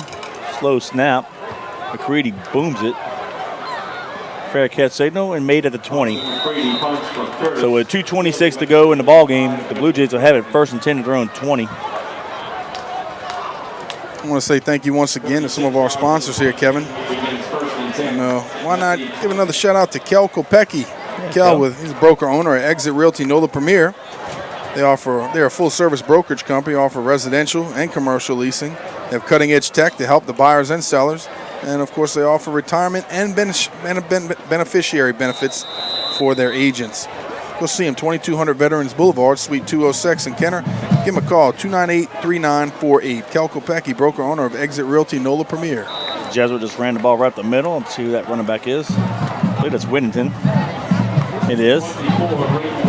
I'll give a shout out to the Meyer family, Jay, Missy, and Michaela and Taylor. We saw them earlier from a distance. They're in the stands. So the Patriots are looking good. And they are. We appreciate you always listening to us. Split Twins to the right. And hand the ball off to Whittington again. Off the right side. Breaks a couple tackles. Drags a couple Patriots. Needs to be about a half a yard shot of the first down. Tell you what, he runs tough. Yeah, he does. Yeah, but he really does. He's a tough physical runner. He does a great job of running hard, running physical. And, and Jesuit's the same way, Kevin. They don't want to get anybody hurt here late in the ball game. They're down 23-0, and it's a long season. And they know as well as we do that really these victories mean a lot personally, but in the grand scheme of things, it doesn't mean much. So you got to keep your guys healthy. And this is our 6th ball game of the year. Mm-hmm. We're guaranteed 5 more, 4 regular season, 1 playoff game. Can you believe that already? Mm-hmm. Whittington gets the first down. And he fights hard. He's to the 41-yard line. Goes fast. 116. We look forward. We lost to Jesuit. Catholic in the state championship game, second week of December. Oh, we couldn't wait. Jonesing for football. Right. The season starts, and here we are on week 6 already. Boom. Yikes. Gonna hand it off to Whittington again, right up the middle. Oh, got hit hard, but he falls forward.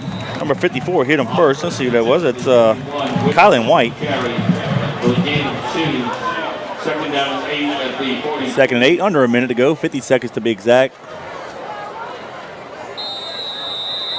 The Patriots going to improve to 6-0 overall, 2-0 in Catholic League play, and will be in sole possession of first place. Jesuit will be 4-2 overall, and 2-1 in league play. Whittington right up the middle. He's just gashing Patriots left and right, and he's going to get a first down at the Patriot 43-yard line. And that might do it. It's 23 seconds. They might run one more play. Let's see. First and 10. My mom said, great game. Good night. Love you. Love you too, Ma. All right, Barbara. I'll see you Sweet in Mass dreams. on Sunday. There you go. They start the clock. Let's see if Jesuit runs a play. They don't have to. They don't want to. Nope.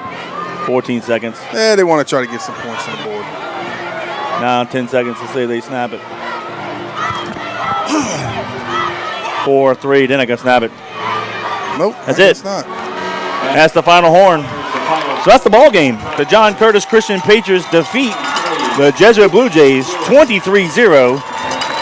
And again, the Patriots improved to 6-0 on the season, 2-0 in Catholic League play. Again, Jesuit falls to 4-2 on the season and 2-1 in Catholic League play.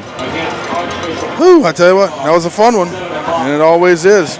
Appreciate you guys listening. And guys, for this post-game show, we want to say thank you to our premier post-game sponsor. That's National Temperature Control. National Temperature Control is family-owned and operated with over 40 years in keeping people comfortable all over the greater New Orleans area. Frank Masco Jr. and son, Frank III, are NATE certified, fully licensed and insured, trained comfort specialists. They service all makes and models of heating and cooling equipment. And some of the services are annual cleanings, preventative maintenance agreements, monthly filter changes, indoor air quality, UV lights, sealing and installing ductwork, air grills, bathroom and kitchen ventilation. They even provide 24-hour service. So give them a call and wake them up. 504-467-0440. Visit the website at ntcnola.com. And, of course, Frank's kids go to Curtis. That's Logan, Frankie, and Madeline. And we appreciate their support. National Temperature Control, our premier post-game sponsor. Well, the Patriots got the ball to start the ball game. Had a great kickoff return from the 20 down to the Blue Jay 18-yard line. Got to the goal line and turned it over on 4th and goal and came up with no points. But the Patriots defense held Jesuit after giving up a couple first downs. And on the next possession, they went on a 9-play, 60-yard drive, taking 3:15 off the clock. Shane Goins on a 21-yard reception of a pitch, actually. Took it around the right side. And McCready's PAT made it 7-0 Patriots with 1 minute to go in the first quarter. There was no score in the second. And at halftime, the Patriots led 7-0. The only score in the third quarter, the Patriots got back on the board with 7:32 to go in the third. Corey Wren had a 5-yard touchdown run. They capped off a full-play 19-yard drive, took 2:32 off the clock. McCready's PAT made it Patriots 14, Blue Jays 0. And that's how the third quarter ended. And then about a few minutes into the fourth quarter, McCready had a career-long 41-yard field goal, extended the lead to 17-0, and then with 6:14 to go in the ball game, Guggenheim hit Taylor on a 22-yard touchdown pass. McCready's PAT was no good, and it made it 23-0, and that was a 2-play, 60-yard drive, and it took 32 seconds off the clock. And Danny, we said last week that the Patriots finally played their first complete game, and in today's pregame, we said they're going to have to build that momentum against a very good, physical, and talented Jesuit ball club. Though we had the good kickoff return and fumble at the goal line, really, to be honest with you, I think the Patriots still played solid full quarters tonight. And really, in my position, because the defense is so salty, though the game was close for a while, it was really my opinion, never in doubt. No, we really had control of the entire football game. You're right. And even though it was tough physically, a hard-fought ball game, we had control of the football game the entire time. Unfortunately, we did not score on that first possession. We fumbled on the 1-yard line. But besides that, and their defense being salty and playing strong and physical all game, we really did have control of the football game. And a great job. Team effort, offense, defense, special teams. We did them all. Great victory, 23-0. Again, the Patriots improved to 2-0 in Catholic League play. That's the most important thing. Stay undefeated on the season as well, 6-0. Now, we play next Saturday right back here at Yeoman Stadium, 7 o'clock next Saturday night, but it's against the St. Augustine Purple Knights. And as we talked about earlier, this game against the Purple Knights in the last 4 or 5 years has been crazy. They're not as strong as they projected to be. Jesuit thumped them pretty good. And I forgot who else beat them not too long ago. But anyway, the Patriots should, if they play they've been playing, I'm feeling pretty confident about that game. However, they've had some weird situations going on. Well, it's just a crazy, wacky ball game. You LSU never know. Auburn. Oh, yeah, they're just very, very athletic. You never know what's going to happen. So show up and support. Like we mentioned, always come to the football game if you can. If you can't, listen to us online, JohnCurtisPatriots.com. It's going to be another great one. Just like this matchup, we love to play some Catholic League football. We even love better than that, dominating the Catholic League. Yeah, absolutely. We apologize for not having Follow City in halftime. I thought we'd have it. Again, he had some unexpected preseason duties that he had to attend. That's more important than this. We'll try to get him back on another time later in the season, and I think you guys would definitely enjoy hearing him talk. But thank you as a person. I would love, honored to be Finn's godfather. She's such a pretty little deal, and it's awesome little. I wish Father really could have seen that. It would have been awesome, Yep. but that's going to be fun. We'll get him to watch to her grow baptize up. That'd be awesome. So any final comments for you before we sign off? No, buddy, just good to be up here. It's a great night. Excited about where the ball club is headed. I think we're getting better and better as the season progresses. We're playing more as a physical unit, offense, defense, and special teams, and I think we're just going to continue to get better. So, I'm looking forward to it. It's been an exciting year thus far, and it's going to continue to be that way. Do one shout-out before we get off. Happy birthday to number 76, Rudolph Bowles. Happy birthday, Patriot, and I hope you have a good day. Got to win, so that's always a plus. So, again, tune in next Saturday, October 13th, as the Patriots come back here to UMass Stadium. We'll be the road team again against the St. Augustine Purple Knights. Kickoffs at 7 p.m. We'll have pregame at 6:45 right here on JohnCurtisPatriots.com via YouTube. So on behalf of Gordon Hebert, Robbie User, I'm Kevin Fayard, and Danny Wimpron. Until next week, go Patriots. God bless.